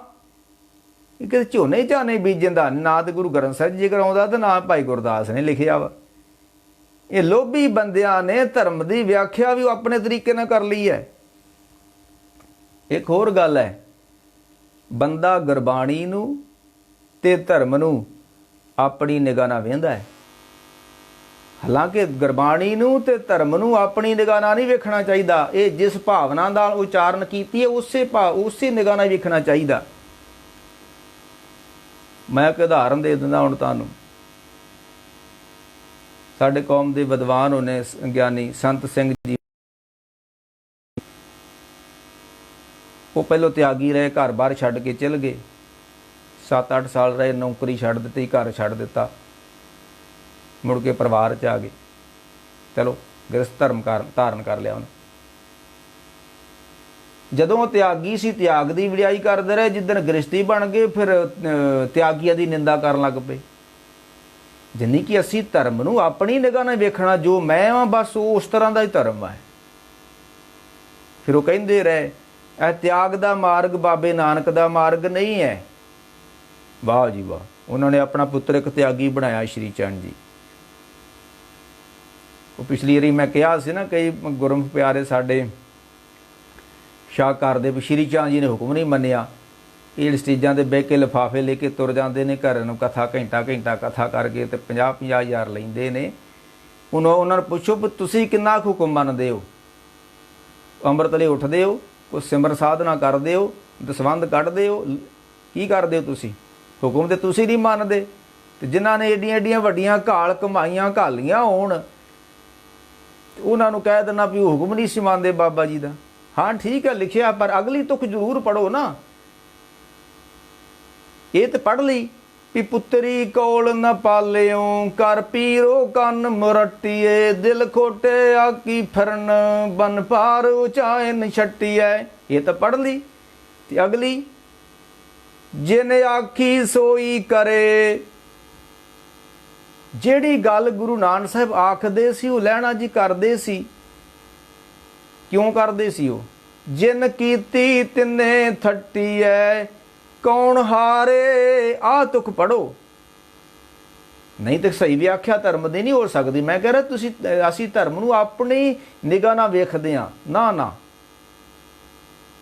ਇਹ ਜੀ ਮੈਂ ਕਹਿ ਰਿਹਾ ਸੀ, ਫਿਰ ਮੈਂ ਗੱਲ ਰਹਿ ਨਾ ਜਾਵੇ। ਮੈਂ ਕੌਣ ਹਾਰੇ ਕਿਨ ਅਵਟੀਏ। ਆਪਣੇ ਆਪ ਕੋਈ ਨਹੀਂ ਹਾਰ ਸਕਦਾ, ਆਪਣੇ ਆਪ ਕੋਈ ਨਹੀਂ ਜਿੱਤ ਸਕਦਾ। ਇਹ ਸਾਰੀ ਬਖਸ਼ਾਂ ਤੇ ਕਰਮਾਂ ਦੀ ਬਾਤ ਹੈ। ਇਹ ਬਖਸ਼ਾਂ ਲੈਣੇ ਤੇ ਹੋਣੀਆਂ ਸੀ ਤੇ ਉਹਨੇ ਹੁਕਮ ਮੰਨਣਾ ਸੀ। ਬਾਣੀ ਨੇ ਸਿੱਧ ਕਰ ਦਿੱਤਾ। ਅਸੀਂ ਇੱਕ ਪੱਖ ਲੈ ਲਿਆ ਜੀ, ਉਹਨਾਂ ਦੇ ਪੁੱਤਰਾਂ ਨੇ ਹੁਕਮ ਨਹੀਂ ਮੰਨਿਆ। ਠੀਕ ਆ, ਮੰਨਿਆ ਨਹੀਂ ਹੈ, ਬਾਣੀ ਮੰਨਦੀ ਆ, ਭਾਈ ਗੁਰਦਾਸ ਜੀ ਮੰਨਦੇ ਨੇ। ਪਰ ਉਹ ਜਿਹੜੀ ਕੌਣ ਹਾਰੇ ਕਿਨ ਅਵੱਟੀ ਹੈ, ਇੱਥੇ ਹਾਰਦਾ ਕੌਣ ਆ ਤੇ ਜਿੱਤਦਾ ਕੌਣ ਹੈ? ਬਸ ਹਾਰਨ ਵਾਲੇ ਨਹੀਂ ਹਾਰਨਾ, ਜਿੱਤਣ ਵਾਲੇ ਨਹੀਂ ਜਿੱਤਣਾ ਵਾ। ਇਹ ਜਿਹੜੀਆਂ ਬਖਸ਼ਾਂ ਤੁਰ ਦਰਗਾਹ ਤੋਂ, ਉਹ ਜਨਾ ਹਰ ਗੁਰੇ ਪਾਣਾ ਦੀ ਵਡਿਆਈ, ਤੁਰ ਲਿਖਿਆ ਲੇਖ ਰਜਾਏ ਜਿਉ, ਕਹੇ ਸੁੰਦਰ ਸੁਣੋ ਸੰਤੋ, ਸਭ ਜਗਤ ਪੈਰੀ ਪਾਏ ਜਿਉ। ਕੌਣ ਹਾਰਦਾ ਹੈ, ਕੌਣ ਜਿੱਤਦਾ ਹੈ? ਬਾਣੀ ਸਪਸ਼ਟ ਕਰਦੀ ਹੈ ਕਿ ਹਰ ਗੁਰੇ ਪਾਣਾ ਦੀ ਵਡਿਆਈ, ਤੁਰ ਲਿਖਿਆ। ਕਿਹਨੂੰ ਗੁਰੂ ਵਡਿਆਈ ਦਿੰਦਾ ਹੈ? ਤੁਰ ਲਿਖਿਆ ਲੇਖ ਰਜਾਏ ਜਿਉ। ਇਹ ਉਦੋਂ ਪੜ੍ਹਿਆ ਜਾਂਦਾ ਰਾਮਕਲੀ ਸੱਧ, ਜਦੋਂ ਅਸੀਂ ਕੋਈ ਮਰਰੇ ਦਾ ਪਾਠ ਰਖਾਉਂਦੇ ਆ, ਮਰਗ ਦਾ। ਤੇ ਅਸੀਂ ਸਮਝ ਲੈਨੇ ਵੀ ਇਹ ਜਿਹੜਾ ਬੰਦਾ ਮਰ ਗਿਆ ਇਹ ਭਾਣੇ 'ਚ ਖੇਡ ਹੋ ਗਈ। ਨਹੀਂ, ਇਹ ਉੱਥੇ ਨਹੀਂ ਹੈ ਅਰਥ ਟੁਕਦਾ। ਹਰ ਗੁਰੇ ਭਾਣਾ ਦੀ ਵਡਿਆਈ, ਹਰ ਗੁਰੇ ਭਾਣਾ ਦੀ ਵਡਿਆਈ, ਤੁਰ ਲਿਖਿਆ ਲੇਖ ਰਜਾਏ ਜਿਉ। ਇਹ ਗੁਰੂ ਬਖਸ਼ਾਂ ਉੱਤੇ ਹੁੰਦੀਆਂ ਨੇ ਜਿਨ੍ਹਾਂ ਤੇ ਤੁਰ ਦਰਗਾਹ ਤੋਂ ਬਖਸ਼ਾਂ ਹੋਈਆਂ ਹੁੰਦੀਆਂ ਨੇ, ਉਹ ਸਬੱਬ ਬਣ ਜਾਂਦਾ ਹੈ। ਜਿਸ ਕੀ ਕਾਵਸਤ ਕਰ ਆਵੇ, ਸਬੱਬ ਬਣਦਾ ਹੈ। ਕੋਈ ਗੁਰੂ ਗਾ ਤੇ ਕੋਈ ਸਬੱਬ ਬਣ ਜਾਏਗਾ, ਤੁਹਾਨੂੰ ਕੋਈ ਚੀਜ਼ ਮਿਲ ਜਾਏਗੀ। ਤੇ ਦੂਸਰਾ ਹੁਣ ਟੱਕਰਾਂ ਮਾਰੇ ਵੀ ਇਹ ਇੱਕ ਦਿਨ ਮੈਨੂੰ ਕੋਈ ਕਹਿ ਰਿਹਾ ਸੀ ਫਲਾਣੇ ਬੰਦਾ ਫਲਾਣੇ ਡੇਰੇ ਗਿਆ, ਬਾਬਾ ਜੀ ਉੱਥੋਂ ਰਾਖ ਲੈ ਕੇ ਆਏ ਤੇ ਉਹਨਾਂ ਦਾ ਕੰਮ ਬੜਾ ਚੱਲ ਪਿਆ, ਗੱਡੀਆਂ ਬਣ ਗਈਆਂ। ਤੇ ਮੈਂ ਤੂੰ ਉੱਥੋਂ ਭਾਵੇਂ ਬਾਲਟੀ ਭਰ ਕੇ ਰਾਖ ਦੀ ਲਿਆ, ਤੇਰਾ ਨਹੀਂ ਕੁਛ ਬਣਨਾ। ਉਹਦਾ ਬਣ ਗਿਆ ਵਾ, ਸਬੱਬ ਬਣ ਗਿਆ, ਉਹਨੂੰ ਕੁਦਰਤ ਨੇ ਕੁਛ ਦੇਣਾ ਸੀ ਤਾਂ ਮਿਲਿਆ। ਉਹ ਫਿਰ ਕਹਿ ਰਹੇ ਨੇ, ਮਹਾਰਾਜ ਕਹਿੰਦੇ ਆ, ਮੈਂ ਕਹਿ ਰਿਹਾ ਸੀ ਵੀ ਧਰਮ ਨੂੰ ਅਸੀਂ ਆਪਣੀ ਨਿਗਾਹ ਨਾਲ ਨਾ ਵੇਖੀਏ। ਜੇ ਮੈਂ ਤਿਆਗੀ ਹੋ ਗਿਆ ਤੇ ਮੈਂ ਹੁਣ ਗ੍ਰਸਤ ਦੀ ਨਿੰਦਾ ਕਰ ਦਿਆਂ, ਜੇ ਮੈਂ ਗ੍ਰਸਤੀ ਹੋ ਗਿਆ ਤੇ ਮੈਂ ਹੁਣ ਤਿਆਗੀਆਂ ਦੀ ਨਿੰਦਾ ਕਰ ਦਿਆਂ।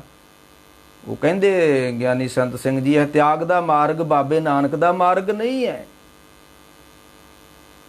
ਆਪ ਜੋ ਗ੍ਰਸਤੀ ਬਣ ਗਏ ਤੇ ਦੂਸਰਿਆਂ ਦੇ ਵਿਰੋਧ 'ਚ ਬੋਲਣ ਲੱਗ ਪਏ। ਜੇ ਤਿਆਗ ਦਾ ਮਾਰਗ ਬਾਬਾ ਜੀ ਦਾ ਮਾਰਗ ਨਹੀਂ ਹੈ, ਭਾਈ ਗੁਰਦਾਸ ਜੀ ਤਿਆਗੀ ਨੇ, ਉਹਨਾਂ ਨੇ ਗ੍ਰਸਤ ਧਰਮ ਨਹੀਂ ਧਾਰਨ ਕੀਤਾ। ਗੁਰੂਆਂ ਦੇ ਵੇਲੇ ਇਹੋ ਜਿਹੇ ਬੰਦੇ ਗੁਰੂਆਂ ਦੇ ਕੋਲ ਹਜ਼ਾਰਾਂ ਰਹਿੰਦੇ ਸੀ, ਜਿਹੜੇ ਤਿਆਗੀ ਹੋ ਕੇ ਧਰਮ ਨੂੰ ਕਮਾ ਕੇ ਤੇ ਫਿਰ ਗਾਂ ਧਰਮ ਦਾ ਪ੍ਰਚਾਰ ਕਰਦੇ ਰਹੇ ਨੇ। ਇਸ ਧਰਮ ਤੇ ਬੜਾ ਵਿਸ਼ਾਲ ਸੀ ਸਾਡਾ। ਅਸੀਂ ਨਹੀਂ ਜੀ ਇਹ ਸਾਰਿਆਂ ਧਰਮਾਂ 'ਚੋਂ ਗ੍ਰਸਤ ਧਰਮ ਹੀ ਪ੍ਰਧਾਨ ਵਾ।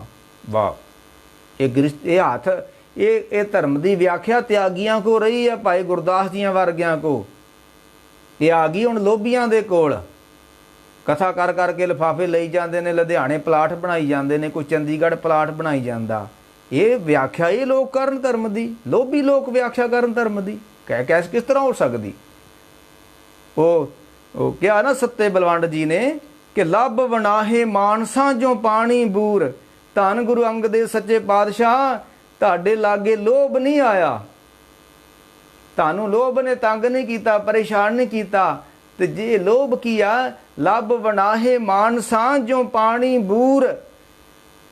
ਇਹ ਲੋਭ ਇਸ ਤਰ੍ਹਾਂ ਖਰਾਬ ਕਰ ਦਿੰਦਾ ਜਿਸ ਤਰ੍ਹਾਂ ਬੂਰ ਪਾਣੀ ਨੂੰ ਖਰਾਬ ਕਰ ਦਿੰਦਾ ਹੈ।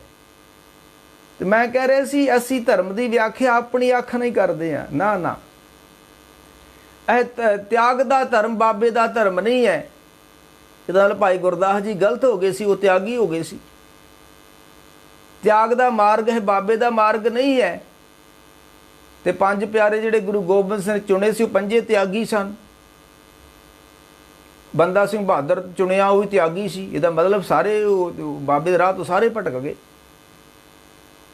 ਬਾਬਾ ਦੀਪ ਸਿੰਘ ਜੀ ਤਿਆਗੀ ਸਨ, ਬਾਬਾ ਆਤਰ ਸਿੰਘ ਜੀ ਰਾੜਾ ਸਾਹਿਬ ਵਾਲੇ ਤਿਆਗੀ ਸਨ, ਬਾਬਾ ਨਿਧਾਨ ਸਿੰਘ ਜੀ ਤਿਆਗੀ ਸਨ। ਬਾਬਾ ਆਤਰ ਸਿੰਘ ਜੀ, ਤੁਸੀਂ ਗ੍ਰਸਤੀਓ, ਤੁਸੀਂ ਆਪਣਾ ਕੋਈ ਚੋਣ ਮਨੋਰਥ ਪ੍ਰਗਟ ਕਰੋ, ਤੁਸੀਂ ਕੀ ਕੀਤਾ ਹੈ? ਤਿਆਗੀਆਂ ਨੇ ਤਾਂ ਬੜਾ ਕੁਝ ਕਰ ਦਿੱਤਾ, ਬਾਬਾ ਦੀਪ ਸਿੰਘ ਵਰਗਿਆਂ ਨੇ, ਬਾਬਾ ਆਤਰ ਸਿੰਘ ਵਰਗਿਆਂ, ਨਿਧਾਨ ਸਿੰਘ ਵਰਗਿਆਂ ਨੇ। ਚਲੋ ਇੱਕ ਅੱਧਾ ਕੋਈ ਭਾਈ ਮਨੀ ਸਿੰਘ ਵਰਗਾ ਕੋਈ, ਉਹ ਵੀ ਸਾਰੀ ਜ਼ਿੰਦਗੀ ਗੁਰੂ ਕੋ ਬੈਠ ਕੇ ਕੱਟੀ ਉਹਨਾਂ ਨੇ, ਘਰਾਂ 'ਚ ਨਹੀਂ ਕੱਟੀ। ਇਹ ਨਾ ਕਹਿ ਦੇਣਾ ਸਾਰੀ ਜ਼ਿੰਦਗੀ ਉਹਨਾਂ ਨੇ ਗੁਰੂ, ਉਹਨਾਂ ਦੀਆਂ ਕਈ 3 4 ਪੀੜ੍ਹੀਆਂ ਗੁਰੂ ਦੇ ਕੋਲ ਬੈਠੀਆਂ ਰਹੀਆਂ। ਨਾਨਕ ਮਿਲਿਆ ਸੋ ਜਾਣੀਏ, ਗੁਰੂ ਨਾ ਛੋਡੇ ਆਪਣਾ, ਦੂਜੇ ਨਾ ਧਰੇ ਪਿਆਰ। ਮੈਂ ਕਹਿ ਰਿਹਾ ਸੀ ਧਰਮ ਦੀ ਵਿਆਖਿਆ ਕਹਿੰਦੇ ਆਪਣੀ ਅੱਖ ਨਾਲ ਨਹੀਂ ਕਰਨੀ ਚਾਹੀਦੀ, ਜਿਸ ਤਰ੍ਹਾਂ ਉਸ ਤਰ੍ਹਾਂ ਹੀ ਕਰਨੀ ਚਾਹੀਦੀ। ਖੈਰ, ਉਹ ਮੈਂ ਕਹਿ ਰਿਹਾ ਸੀ ਵੀ ਜਿਹੜੇ ਲੋਕੀ ਕਈ ਸ਼ੱਕ ਕਰਦੇ ਨੇ ਵੀ ਸ਼੍ਰੀ ਚੰਦ ਨੇ ਹੁਕਮ ਨਹੀਂ ਮੰਨਿਆ। ਠੀਕ ਹੈ, ਨਹੀਂ ਮੰਨਿਆ, ਪਰ ਆਖਰੀ ਤੁਕ ਤੁਸੀਂ ਪੜ੍ਹ ਲਓ ਕਿ ਕੌਣ ਹਾਰੇ ਕਿਨ ਅਵਟੀਏ। ਕੌਣ ਹਾਰਦਾ ਤੇ ਕੌਣ ਜਿੱਤਦਾ, ਕਿਤੇ ਬਖਸ਼ਾ ਹੁੰਦੀਆਂ, ਇਹ ਉਤੇ ਹੁੰਦੀਆਂ ਹੈ। ਹਰ ਗੁਰੇ ਭਾਣਾ ਦੀ ਵਡਿਆਈ, ਤੁਰ ਲਿਖਿਆ ਲੇਖ ਰਜਾਏ ਜਿਉ। ਕਹੇ ਸੁੰਦਰ ਸੁਣੋ ਸੰਤੋ, ਸਭ ਜਗਤ ਪੈਰੀ ਪਾਏ ਜਿਉ। ਇਹ ਉਹਨਾਂ ਦੇ ਪੈਰੀ ਜਗਤ ਪੈਂਦਾ ਜਿਨ੍ਹਾਂ ਦੇ ਤੁਰ ਦਰਗਾਹ ਤੋਂ ਲਿਖੇ ਲੇਖ ਰਜਾਏ ਜੀਓ। ਤੋ ਖੈਰ, ਉਹ ਫਿਰ ਗੁਰੂ ਨਾਨਕ ਸੱਚੇ ਪਾਤਸ਼ਾਹ ਕਰਤਾਰਪੁਰ ਸਾਹਿਬ ਦੀ ਧਰਤੀ ਤੇ ਨਿਵਾਸ ਕਰਦੇ ਨੇ ਤੇ ਲਹਿਣੇ ਜੀ ਉੱਥੇ ਘਾਲਣਾ ਘਾਲਦੇ ਨੇ। ਤੇ ਕੀ ਕਰਦੇ ਸੀ ਕਰਤਾਰਪੁਰ। ਤੇ ਭੱਟ ਲਿਖਦੇ ਨੇ ਭੱਟ ਜੀ ਹਾਂ, ਤੈਂ ਤਾਂ ਦ੍ਰਿੜਿਓ ਨਾਮ ਅਪਾਰ। ਕਰਤਾਰਪੁਰ ਸਾਹਿਬ ਦੀ ਧਰਤੀ ਤੇ ਰਹਿ ਕੇ ਆਏ ਸ੍ਰੀ ਗੁਰੂ ਅੰਗਦ ਦੇਵ ਸੱਚੇ ਪਾਤਸ਼ਾਹ ਜੀ, ਤੁਸਾਂ ਨਾਮ ਦੀ ਕਮਾਈ ਕੀਤੀ। ਇਹ ਬਾਣੀ ਆ, ਇਤਿਹਾਸ ਨਹੀਂ ਆ। ਤੁਹਾਨੂੰ ਇਹ ਗੱਲਾਂ ਇਤਿਹਾਸ ਵਿੱਚੋਂ ਨਹੀਂ ਮਿਲਣੀਆਂ। ਇਤਿਹਾਸ 'ਚ ਤੁਹਾਨੂੰ ਦੋ ਹੀ ਗੱਲਾਂ ਮਿਲਣਗੀਆਂ। ਬਾਬਾ ਜੀ ਨੇ ਨਦੀਨ ਦੀ ਪੰਡ ਚੁਕਾਤੀ, ਉਹਨਾਂ ਤੇ ਚਿੱਕੜ ਪੈ ਗਿਆ, ਘਰਦਿਆਂ ਆਖਿਆ ਇਹ ਕੀ ਕੀਤਾ, ਇਹ ਜੀ ਇਹ ਚੰਦਨ ਪੈ ਗਿਆ। ਵਾਹ, ਨਾ ਨਾ ਨਾ ਨਾ ਨਾ, ਇਹ ਗੱਲਾਂ ਨਹੀਂ ਧਰਮ ਦੀਆਂ। ਹਾਂ ਠੀਕ ਆ, ਹੋਇਆ ਵੀ ਹੋਊਗਾ ਮਾੜਾ ਮੋੜ, ਕੋਈ ਇਹ ਨਹੀਂ ਹੈ। ਇਹ ਗੁਰੂ ਨਾਨਕ ਸਾਹਿਬ ਨੇ ਸੱਚੇ ਪਾਤਸ਼ਾਹ ਨੇ ਆਪਣਾ ਜਿਹੜਾ ਲੋਟਾ ਸੀ ਉਹ ਚਿੱਕੜ ਸੁੱਟਤਾ ਤੇ ਬਾਬਾ ਸ਼੍ਰੀ ਚੰਦ ਜੀ ਨੂੰ ਆਖਿਆ ਵੀ ਤੁਸੀਂ ਲੋਟਾ ਕੱਢੋ। ਵਾਹ ਜੀ ਵਾਹ, ਲੋਟਾ ਕੱਢੋ। ਕਹਿਣਗੇ ਪਿਤਾ ਜੀ ਅਸੀਂ ਚਿੱਕੜ 'ਚ ਨਹੀਂ ਵੜਨਾ। ਲਖਮੀ ਦਾਸ ਨੂੰ ਆਖਿਆ, ਬਾਬਾ ਬੁੱਢਾ ਜੀ ਨੂੰ, ਫਿਰ ਲਹਿਣੇ ਨੂੰ ਆਖਿਆ ਤੂੰ ਲਹਿਣਿਆ ਕੱਢ। ਇੱਦਾਂ ਦੀ ਵਿਆਖਿਆ ਕਈ ਕਰਦੇ ਨੇ ਲੋਕੀ, ਕਰੀ ਜਾਣਦੇ, ਕੋਈ ਬਾਤ ਨਹੀਂ ਹੈ। ਉਹ ਜਿਸ ਸਮੇਂ ਇਹ ਗੱਲਾਂ ਹੁੰਦੀਆਂ ਉਸ ਸਮੇਂ ਚੱਲ ਗਈਆਂ, ਕਿਉਂਕਿ ਦੁਨੀਆ ਅਨਪੜ੍ਹ ਸੀ। ਹੁਣ ਨਹੀਂ ਇਹ ਗੱਲਾਂ ਚੱਲਣੀਆਂ। ਹੁਣ ਕੀ ਕਰਦੇ ਸੀ ਲਹਿਣਾ ਜੀ ਕਰਤਾਰਪੁਰ ਸਾਹਿਬ, ਤੈਂ ਤਾਂ ਦ੍ਰਿੜਿਓ ਨਾਮ ਅਪਾਰ। ਤੁਸੀਂ ਉੱਥੇ ਦਿਨੇ ਰਾਤ ਨਾਮ ਦੀ ਕਮਾਈ ਕਰਦੇ ਸੀ। ਇਹ ਬਾਣੀ ਹੈ, ਇਤਿਹਾਸ ਨਹੀਂ ਹੈ। ਦੂਸਰਾ ਕੰਮ ਕੀ, ਤੈਂ ਤਾਂ ਹਦਰਤ ਪਾਇਓ ਮਾਨ।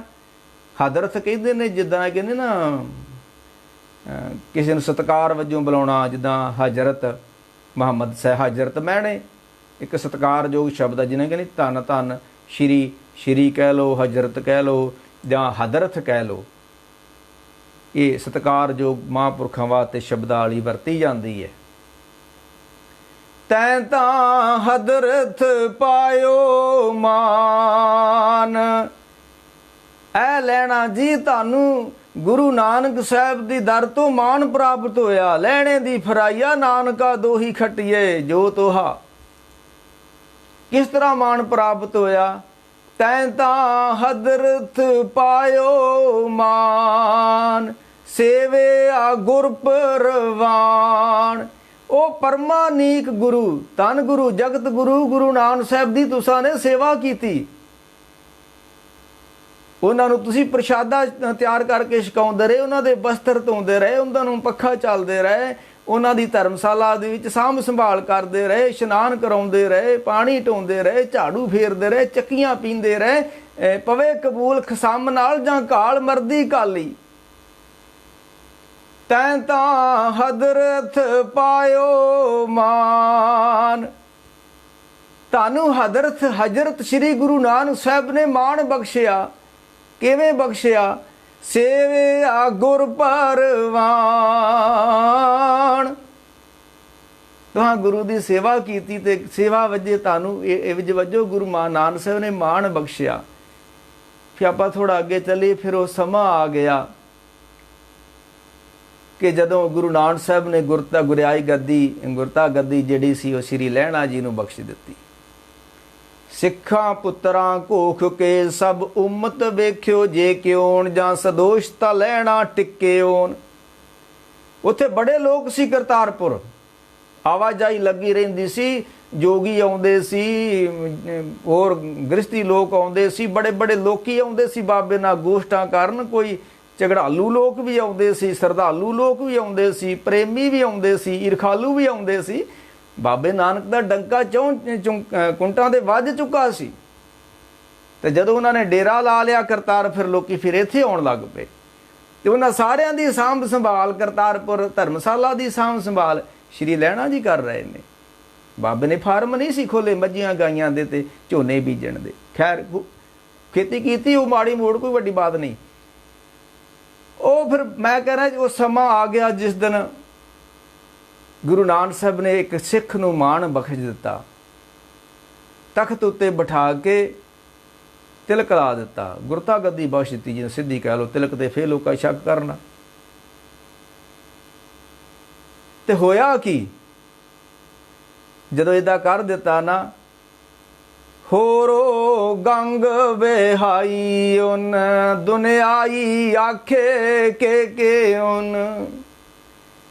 ਜਦੋਂ ਮਾਣ ਬਖਸ਼ਿਆ ਤੇ ਪਰਿਵਾਰ ਇਕੱਠਾ ਹੋ ਕੇ ਆ ਗਿਆ, ਲੋਕੀ ਇਕੱਠੇ ਹੋ ਕੇ ਆ ਗਏ, ਕਹਿਣ ਲੱਗੇ ਘਰ ਦੇ ਕਹਿਣ ਲੱਗੇ ਇਹ ਕੀ ਕੀਤਾ, ਤੁਹਾਡੀ 17-72 ਸਾਲ ਉਮਰ ਹੋ ਗਈ ਆ, ਕੋਈ ਚੱਜ ਦਾ ਕੰਮ ਕਰ ਲੈਂਦੇ ਹੋ। ਪਰਿਵਾਰ ਨੇ ਬੜਾ ਬੁਰਾ ਮਨਾਇਆ। ਹੋਰੋ ਗੰਗ ਵਿਹਾਈ ਹੁਣ ਦੁਨਿਆਈ ਆਖੇ, ਦੁਨੀਆ ਨੇ ਆਖਿਆ ਕਿ ਹੁਣ ਬਾਬਾ ਜੀ ਤੁਸੀਂ ਕੀ ਕਰ ਦਿੱਤਾ, ਇੱਕ ਸੇਵਕ ਨੂੰ ਕੋਈ ਮੱਥਾ ਟੇਕੇ, ਇਹ ਕਿਵੇਂ ਹੋ ਗਿਆ। ਜਿਸ ਤਰ੍ਹਾਂ 95 ਸਾਲ ਦੀ ਉਮਰ ਧੰਨ ਗੁਰੂ ਅਮਰਦਾਸ ਨੇ ਆਪਣੇ ਜਵਾਈ ਨੂੰ ਮੱਥਾ ਟੇਕ ਦਿੱਤਾ, ਜੇਠਾ ਜੀ ਨੂੰ, ਜਿਹਨੂੰ ਗੁਰੂ ਰਾਮਦਾਸ ਸੋਢੀ ਪਾਤਸ਼ਾਹ ਸੀ ਕਹਿੰਦੇ ਆ। ਤੇ ਜਦੋਂ ਉਹ 95 ਸਾਲ ਦੀ ਉਮਰ ਧੰਨ ਗੁਰੂ ਅਮਰਦਾਸ ਦੀ ਤੇ ਜਵਾਈ, ਇੱਕ ਤੇ ਜਵਾਈ ਸਾਕ ਸੰਬੰਧੀ, ਇੱਕ ਉਮਰ ਛੋਟੀ, ਤੇ 95 ਸਾਲ ਦੇ ਬਜ਼ੁਰਗਾਂ ਨੇ ਜਦੋਂ ਮੱਥਾ ਟੇਕਿਆ ਗੁਰੂ ਅਮਰਦਾਸ ਨੇ, ਲੋਕਾਂ ਆਖਿਆ ਬਾਬਾ ਕੀ ਕਰਤਾ ਤੂੰ, ਕੋਈ ਜਵਾਈਆਂ ਨੂੰ ਵੀ ਮੱਥਾ ਟੇਕਦਾ ਹੈ। ਉੱਥੇ ਗੁਰੂ ਅਮਰਦਾਸ ਨੇ ਆਖਿਆ ਨਹੀਂ ਨਹੀਂ ਨਹੀਂ, ਮੈਂ ਜਵਾਈ ਨੂੰ ਮੱਥਾ ਨਹੀਂ ਟੇਕਿਆ। ਹਾਂ, ਅੰਤੇ ਸਤਿਗੁਰ ਬੋਲਿਆ, ਗੁਰਸਿੱਖਾਂ ਮਾਲੀ ਰਜਾਏ ਜਿਉ, ਮੋਰੀ ਪੁੱਤ ਸਨਮੁਖ ਆ, ਰਾਮਦਾਸੇ ਪੈਰੀ ਪਾਏ ਜਿਉ, ਸਭ ਪਵੇ ਪੈਰੀ ਸਤਿਗੁਰ ਕੇਰੀ, ਜਿੱਥੇ ਗੁਰ ਆਪ ਰੱਖਿਆ। ਕਹਿਣ ਲੱਗੇ ਗੁਰੂ ਅਮਰਦਾਸ ਕਹਿੰਦੇ ਉਹ ਜੋਤ ਜਿਹੜੀ ਮੇਰੇ ਕੋਲ ਆਈ ਸੀ ਗੁਰੂ ਨਾਨਕ ਸਾਹਿਬ ਤੋਂ ਚੱਲਦੀ, ਮੈਂ ਉਹ ਜੋਤ ਗੁਰੂ ਰਾਮਦਾਸ ਦੇ ਵਿੱਚ ਟਿਕਾ ਦਿੱਤੀ। ਸਭ ਪਵੇ ਪੈਰੀ ਸਤਿਗੁਰ ਕੇਰੀ, ਜਿੱਥੇ ਗੁਰ ਆਪ ਰੱਖਿਆ, ਕੋ ਕਰ ਬਖੀਲੀ ਨਿਵੇ ਨਾਹੀ। ਇਹ ਜਦੋਂ ਗੁਰਿਆਈ ਇੱਕ ਤੋਂ ਦੂਸਰੀ ਥਾਂ ਤੇ ਚੱਲੀ, ਝਗੜਾ ਹੋਇਆ, ਬਖੀਲੀਆਂ ਹੋਈਆਂ, ਈਰਖਾ ਹੋਈਆਂ, 10 ਗੁਰੂਆਂ ਨਾਲ ਹੀ ਹੋਈਆਂ। ਬਾਬੇ ਬਕਾਲੇ ਗੋਲੀਆਂ ਚੱਲੀਆਂ, ਗੁਰੂ ਅਰਜਨ ਦੇਵ ਨੂੰ ਤੱਤੀ ਤਵੀ ਤੇ ਬਿਠਾਇਆ ਗਿਆ। ਇਹ ਗੁਰਤਾ ਮੇਨ ਕਾਰਨ ਗੁਰਤਾ ਗੱਦੀ ਹੈ। ਕੋਈ ਕਰ ਬਖੀਲੀ ਨਿਵੇ ਨਾਈ, ਫਿਰ ਸਤਿਗੁਰ ਆਣ ਨਵਾਇਆ। ਗੁਰੂ ਅਮਰਦਾਸ ਕਹਿਣ ਲੱਗੇ ਮੈਂ ਜਵਾਈ ਨੂੰ ਮੱਥਾ ਨਹੀਂ ਟੇਕਿਆ, ਮੈਂ ਤੇ ਉਹ ਰੱਬੀ ਜੋਤ ਜਿਹੜੀ ਗੁਰੂ ਨਾਨਕ ਸਾਹਿਬ ਦੀ ਸੀ ਉਹ ਅੱਜ ਗੁਰੂ ਰਾਮਦਾਸ ਵਿੱਚ ਟਿਕਾ ਦਿੱਤੀ ਆ। ਮੈਂ ਜਵਾਈ ਨੂੰ ਨਹੀਂ, ਮੈਂ ਉਸ ਜੋਤ ਨੂੰ ਮੱਥਾ ਟੇਕ ਦਿੱਤਾ ਹੈ। ਗੁਰੂ ਗੋਬਿੰਦ ਸਿੰਘ ਨੇ ਆਖਿਆ ਸੀ ਉਹ ਜਿਹੜੀ ਜੋਤਾਂ ਅੱਗੇ ਚੱਲਦੀਆਂ ਆਉਂਦੀਆਂ ਸੀ ਤੇ ਉਹ ਫਿਰ ਮਹਾਰਾਜ ਨੇ ਆਖਿਆ ਹੁਣ ਪੰਥ ਤੇ ਗੁਰੂ ਗ੍ਰੰਥ ਵਿੱਚ ਜੋਤ ਵਰਤੇਗੀ। ਜਿੱਥੇ ਪੰਥ ਤੇ ਗੁਰੂ ਗ੍ਰੰਥ ਸਾਹਿਬ ਹੋਏਗਾ ਉੱਥੇ ਸਾਡੀ ਜੋਤ ਹੋਏਗੀ। ਉਹ ਫਿਰ ਜਦੋਂ ਲਹਿਣਾ ਜੀ ਨੂੰ ਮੱਥਾ ਟੇਕ ਦਿੱਤਾ ਗਿਆ ਤੇ ਦੁਨੀਆ ਨੇ, ਖਾਸ ਕਰਕੇ ਉਹਨਾਂ ਦੇ ਬੇਦੀ ਅੰਸ ਬੰਸ ਨੇ ਬੜਾ ਬੁਰਾ ਮਨਾਇਆ। ਇਹ ਬਾਣੀ 'ਚ ਲਿਖਿਆ ਹੈ, ਇਹ ਤੇ ਕੋਈ ਕਿੰਤੂ ਪਰੰਤੂ ਨਹੀਂ ਕਰ ਸਕਦਾ। ਹੋਰੋ ਗੰਗ ਵਿਹਾਈਉਨ ਦੁਨਿਆਈ ਆਖੇ ਕੇ ਨ, ਦੁਨੀਆ ਨੇ ਆਖਿਆ ਬਾਬਾ ਕੀ ਕੀਤਾ ਈ ਤੂੰ। ਉਹਨੇ ਆਖਿਆ ਨਹੀਂ, ਇਹ ਸੇਵਕ ਦੀ ਵਸਤੂ ਸੀ, ਸੇਵਕ ਘਰ ਚਲ ਗਈ ਆ। ਫਿਰ ਉੱਥੇ ਗੁਰੂ ਨਾਨਕ ਸਾਹਿਬ ਨੇ ਹੁਕਮ ਕੀਤਾ, ਸ਼੍ਰੀ ਲਹਿਣਾ ਜੀ ਨੂੰ, ਗੁਰੂ ਅੰਗਦ ਸਾਹਿਬ ਨੂੰ ਆਖਿਆ ਪੁਰਖਾ ਹੁਣ ਤੁਸਾਂ ਕਰਤਾਰਪੁਰ ਸਾਹਿਬ ਨਹੀਂ ਰਹਿਣਾ, ਹੁਣ ਤੁਸੀਂ ਖਡੂਰ ਸਾਹਿਬ ਚਲ ਜਾਓ, ਕਿਉਂਕਿ ਇੱਥੇ ਲੋਕਾਂ ਨੇ ਤੁਹਾਡੇ ਨਾਲ ਈਰਖਾ ਕਰਨੀ ਹੈ। ਇਹ ਤਾਂ ਈਰਖਾ, ਅੱਜ ਪਹਿਲੇ ਦਿਨ ਮੈਂ ਗੁਰਤਾ ਗੱਦੀ ਤੇ ਤੁਹਾਨੂੰ ਬਿਠਾ ਦਿੱਤਾ ਤੇ ਇਕੱਠੇ ਹੋ ਕੇ ਲੋਕ ਆ ਗਏ ਨੇ, ਤੇ ਜਦੋਂ ਅਸੀਂ ਸਰੀਰ ਤਿਆਗੇ ਲੋਕੀ ਤੁਹਾਨੂੰ ਇੱਥੇ ਰਹਿਣ ਨਹੀਂ ਦੇਣਗੇ। ਤੇ ਗੁਰੂ ਕਿਸੇ ਜਗ੍ਹਾ ਦਾ ਮੁਹਤਾਜ ਨਹੀਂ ਆ, ਗੁਰੂ ਸਾਨੂੰ ਜਗ੍ਹਾ ਨਾਲ ਨਹੀਂ ਜੋੜਦਾ। ਦਿੱਤਾ ਛੋੜ ਕਰਤਾਰਪੁਰ,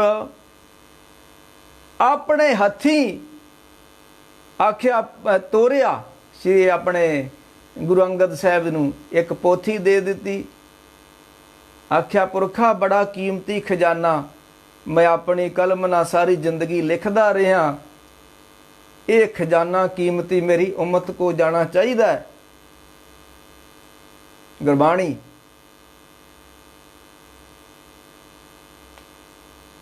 ਉਹ ਫਿਰ ਆਪਣੀ ਹੱਥੀ ਤੋਰਿਆ। ਆਖਿਆ ਜਾਓ ਲੈਣਾ ਜੀ, ਸ੍ਰੀ ਪੁਰਖਾ ਖਡੂਰ ਸਾਹਿਬ ਤੁਰ ਜਾਓ ਤੁਸੀਂ। ਤੇ ਤੁਰਨ ਦੀ ਵੀ ਚਾਲ ਨਿਰਾਲੀ, ਗੁਰਤਾ ਗੱਦੀ ਮਿਲ ਗਈ, ਇਕੱਲੇ ਤੁਰ ਆਏ ਨੇ ਖਡੂਰ ਸਾਹਿਬ ਨੂੰ, ਤੁਰ ਪਏ ਕਰਤਾਰਪੁਰ। ਅੱਜ ਸਾਡੀ ਕੌਮ ਦੀ ਕੀ ਦੁਰਦਸ਼ਾ ਹੋ ਗਈ। ਕੋਈ ਕੀਰਤਨ ਕਰਨ ਜਾਂਦਾ ਬਾਬਾ, ਇੱਕ ਹਾਰਮੋਨੀਆ, 2 ਢੋਲਕੀਆਂ ਤੇ 5 ਬੰਦੂਕਾਂ। ਇਹ ਕੌਮ ਕਿਹੜੇ ਰਾਹ ਨੂੰ ਤੁਰ ਗਈ। श्री लैणा जी गुरु अंगद साहब करतारपुर साहब तो तुरे ने, कल्ले तुर पे ने। किड्डी वड्डी हस्ती कल्ले तुरे जा रहे ने। ते मेरे वर्गा उत्थे कथा कीर्तन करन जाना होवे, एक मोढे ते बंदूक, इधरले पासे पिस्तौल, 2-4 होर बंदूकां। ये संगत विच कीर्तन करन चले हैं कि चप्पड़ चिड़ी दे मैदान च असीं कोई सूबा सरहंद नूं मारन चले हैं? हुण जिहड़ा संगत विच बंदूकां ले के बह गया ਉਹਦਾ ਚਿੱਤ ਇਕਾਗਰ ਹੋ ਜਾਊਗਾ। ਸੰਗਤ ਦੇ ਗੁਰੂ ਨਾਨਕ ਸਾਹਿਬ ਨੇ ਬੱਧੀ ਸੀ ਇੱਕ ਸਾਧਨਾ ਕਰਨ ਦਾ ਪਲੇਟਫਾਰਮ ਦਿੱਤਾ ਸੀ, ਮਨ ਨੂੰ ਸਾਧੋ ਸੰਗਤ ਵਿੱਚ ਬੈਠ ਕੇ। ਇੱਥੇ ਬੰਦੂਕਾਂ ਲੈ ਕੇ ਬਹਿ ਗਏ, ਸਟੇਜਾਂ ਉੱਤੇ ਪਿਸਤੌਲ ਲੈ ਕੇ ਬਹਿ ਗਏ, ਇੱਕ ਹਾਰਮੋਨੀਆ ਵਜਾਉਂਦਿਆਂ 3 ਲਾਗੇ ਬੰਦੂਕਾਂ ਲੈ ਕੇ ਖਲੋਤੇ ਨੇ। ਇਹ ਕਾਹਦੀ ਸੰਗਤ ਵਾ? ਇਹਨੂੰ ਕੌਣ ਆਖੇਗਾ ਸੰਗਤ? ਇਸ ਤਰ੍ਹਾਂ ਕੀਤਿਆਂ ਕਦੀ ਕਿਸੇ ਦਾ ਚਿੱਤ ਇਕਾਗਰ ਹੋਏਗਾ? ना करन वाले का चित्त एकाग्र होना है, ना सुनने वाले का एकाग्र होना है। ये संगतां नहीं रहियां हुण, ये धड़े बंदियां, ये अबोगत दियां निशानियां प्रगट हो गई साडी कौम दियां, अबोगती नूं तुर गईयां। मैं कोई विरोधता नहीं करदा हथियारां दी, पर कीर्तन विच बंदूकां होण, गुरु की शब्द की विचार करनी होवे ते 5 बंदूकां लेके खलोते होण लोकी।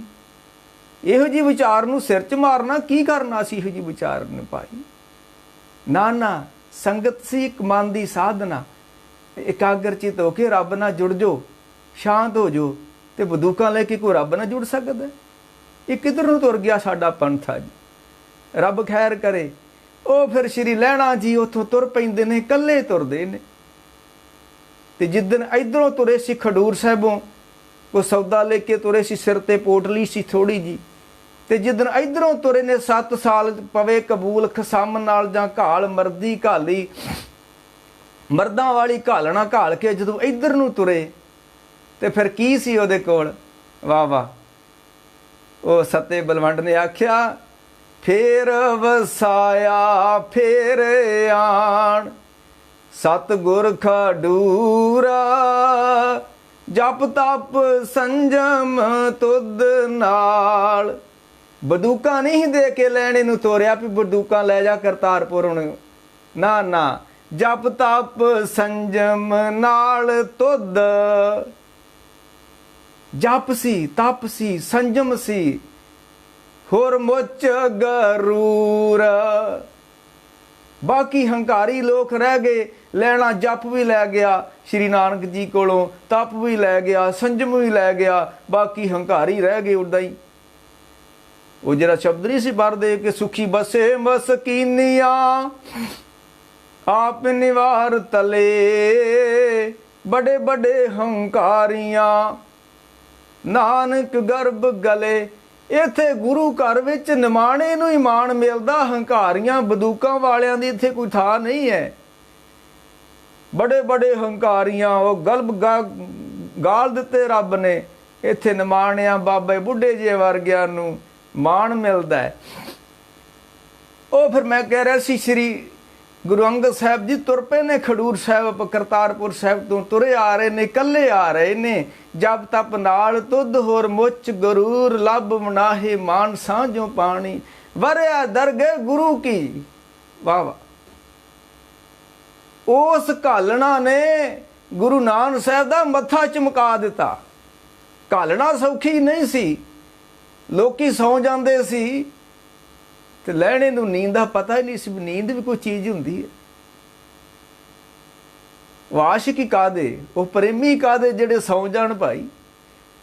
ਨਿਉ ਵਾਲੇ ਨੈਣਾ ਕੀ ਨੀਂਦਰ, ਨਿਉ ਹੋਵੇ ਪ੍ਰੇਮ ਹੋਵੇ ਤੇ ਨੀਂਦ ਆ ਜਾਵੇ, ਇਹ ਕਿਵੇਂ ਹੋ ਸਕਦਾ? ਮੈਂ ਪਿੱਛੇ ਵਿਚਾਰ ਵੀ ਕੀਤੀ ਸੀ ਨਾ, ਨੀਂਦ ਸਾਨੂੰ ਕਿਉਂ ਆਉਂਦੀ ਹੈ।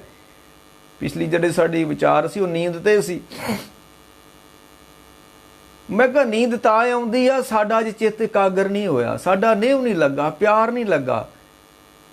ਨਿੰਦਾ ਕਰਦਿਆਂ, ਟੀਵੀ ਵੀ ਸੁਣਦਿਆਂ, ਤਾਸ਼ ਖੇਡਦਿਆਂ ਕਦੀ ਨੀਂਦ ਆਉਂਦੀ ਨਹੀਂ ਹੈ। ਕਿਉਂ? ਉੱਥੇ ਚਿੱਤ ਇਕਾਗਰ ਹੋ ਜਾਂਦਾ ਹੈ।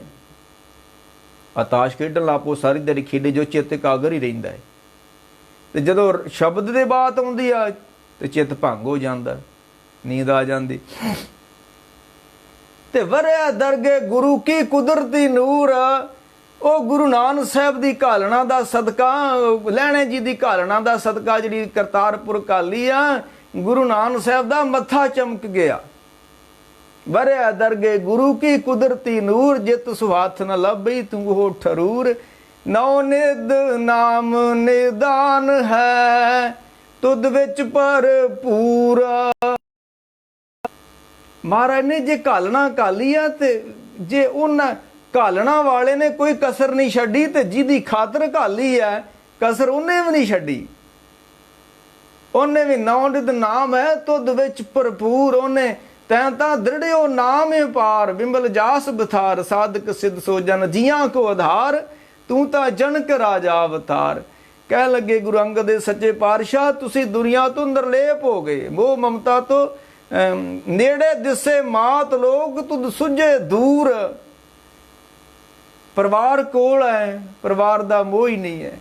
ਬੱਚੇ ਕੋਲ ਨੇ, ਇਸਤਰੀ ਕੋਲ ਹੈ, ਕੋਈ ਮੋਹ ਹੀ ਨਹੀਂ ਹੈ। ਨੇੜੇ ਦਿਸੇ ਮਾਤ ਲੋਕ, ਪਰਿਵਾਰ 'ਚ ਹੀ ਨੇ। ਖਡੂਰ ਸਾਹਿਬ ਪਰਿਵਾਰ 'ਚ ਗਏ, ਪਰ ਤੁਧ ਸੁਝੇ ਦੂਰਾ। ਪਰ ਤੁਹਾਡੇ ਤੋਂ ਨੇੜੇ ਹੁੰਦਿਆਂ ਵੀ ਉਹ ਦੂਰ ਸੀ ਪਰਿਵਾਰ, ਮੋਹ ਮਮਤਾ। ਉਹ ਫਿਰ ਇੱਥੋਂ ਜਦੋਂ ਤੁਰ ਪੈਂਦੇ ਨੇ, ਖਡੂਰ ਸਾਹਿਬ ਪਹੁੰਚਦੇ ਨੇ, ਤੇ ਫਿਰ ਸਭ ਤੋਂ ਪਹਿਲਾਂ ਆਪਣੇ ਪਰਿਵਾਰ ਨੂੰ ਮਿਲਦੇ ਨੇ। ਤੇ ਸਭ ਤੋਂ ਪਹਿਲਾਂ ਮਾਤਾ, ਉਹਨਾਂ ਦੀ ਧਰਮ ਪਤਨੀ ਮਾਤਾ ਖੀਵੀ ਜੀ ਨਮਸਕਾਰ ਕਰਦੇ ਨੇ। ਖਿਆਲ ਕਰਿਆ ਜੇ, ਏਡੇ ਸੰਜਮ ਵਾਲੀ ਇਸਤਰੀ, ਬਲਵੰਡ ਖੀਵੀ ਨੇਕ ਜਨ, ਜਿਸ ਬਹੁਤੀ ਛਾਉ ਪਤਰਾਲੀ। ਲੰਗਰ ਦੌਲਤ ਵੰਡੀਏ, ਰਸ ਅੰਮ੍ਰਿਤ ਖੀਰ ਘਿਆਲੀ। ਮਾਤਾ ਖੀਵੀ ਸੋ ਸੋਇਜਨ ਗੋਏ ਉਠਾਲੀ। ਮਾਤਾ ਜੀ ਨੇ ਵੱਟ ਨਹੀਂ ਪਾਇਆ ਮੱਥੇ ਤੇ। ਕਿਉਂ? ਉਹ ਤੇ ਆਪ ਮਾਤਾ ਖੀਵੀ ਜੀ ਆਪ ਸੰਗਤ ਨਾਲ ਜੁੜੇ ਸੀ। ਭਾਈ ਜੋਧ ਜੀ ਉੱਥੇ ਖਡੂਰ ਸਾਹਿਬ ਸੰਗਤ ਕਰਦੇ ਸੀ। ਉੱਥੇ ਮਾਤਾ ਭਰਾਈ ਜੀ, ਉਹਨਾਂ ਦੀ ਭੂਆ ਜੀ, ਗੁਰੂ ਨਾਨਕ ਸਾਹਿਬ ਦੀ ਸੰਗਤ ਵਿੱਚ ਬੈਠ ਕੇ ਸਿਮਰਨ ਕਰਦੇ ਸੀ। ਉਹਨਾਂ ਨੂੰ ਕਦਰ ਸੀ ਕਿ ਜਿਹੜਾ ਮੇਰਾ ਪਤੀ ਘਾਲਣ ਗਿਆ, ਇਹ ਕੁਝ ਖੱਟ ਕੇ ਆਊਗਾ, ਖੱਟ ਕੇ ਆਊਗਾ। ਹੁਣ ਥੋੜਾ ਜਿਹਾ ਦਿਨ ਸਾਨੂੰ ਉੱਥੇ ਰਹਿਣਾ ਪੈ ਗਿਆ। ਹਜੂਰ ਸਾਹਿਬ ਰੋਣਦਾ, ਉੱਥੇ ਬੈਠੇ ਲੋਕੀ। ਕਿੰਨਾ ਕੁ ਪਿਆਰ ਸੀ ਤੁਹਾਡਾ, ਕਿਉਂ ਰੋਣਾ ਸ਼ੁਰੂ ਹੋ ਗਿਆ?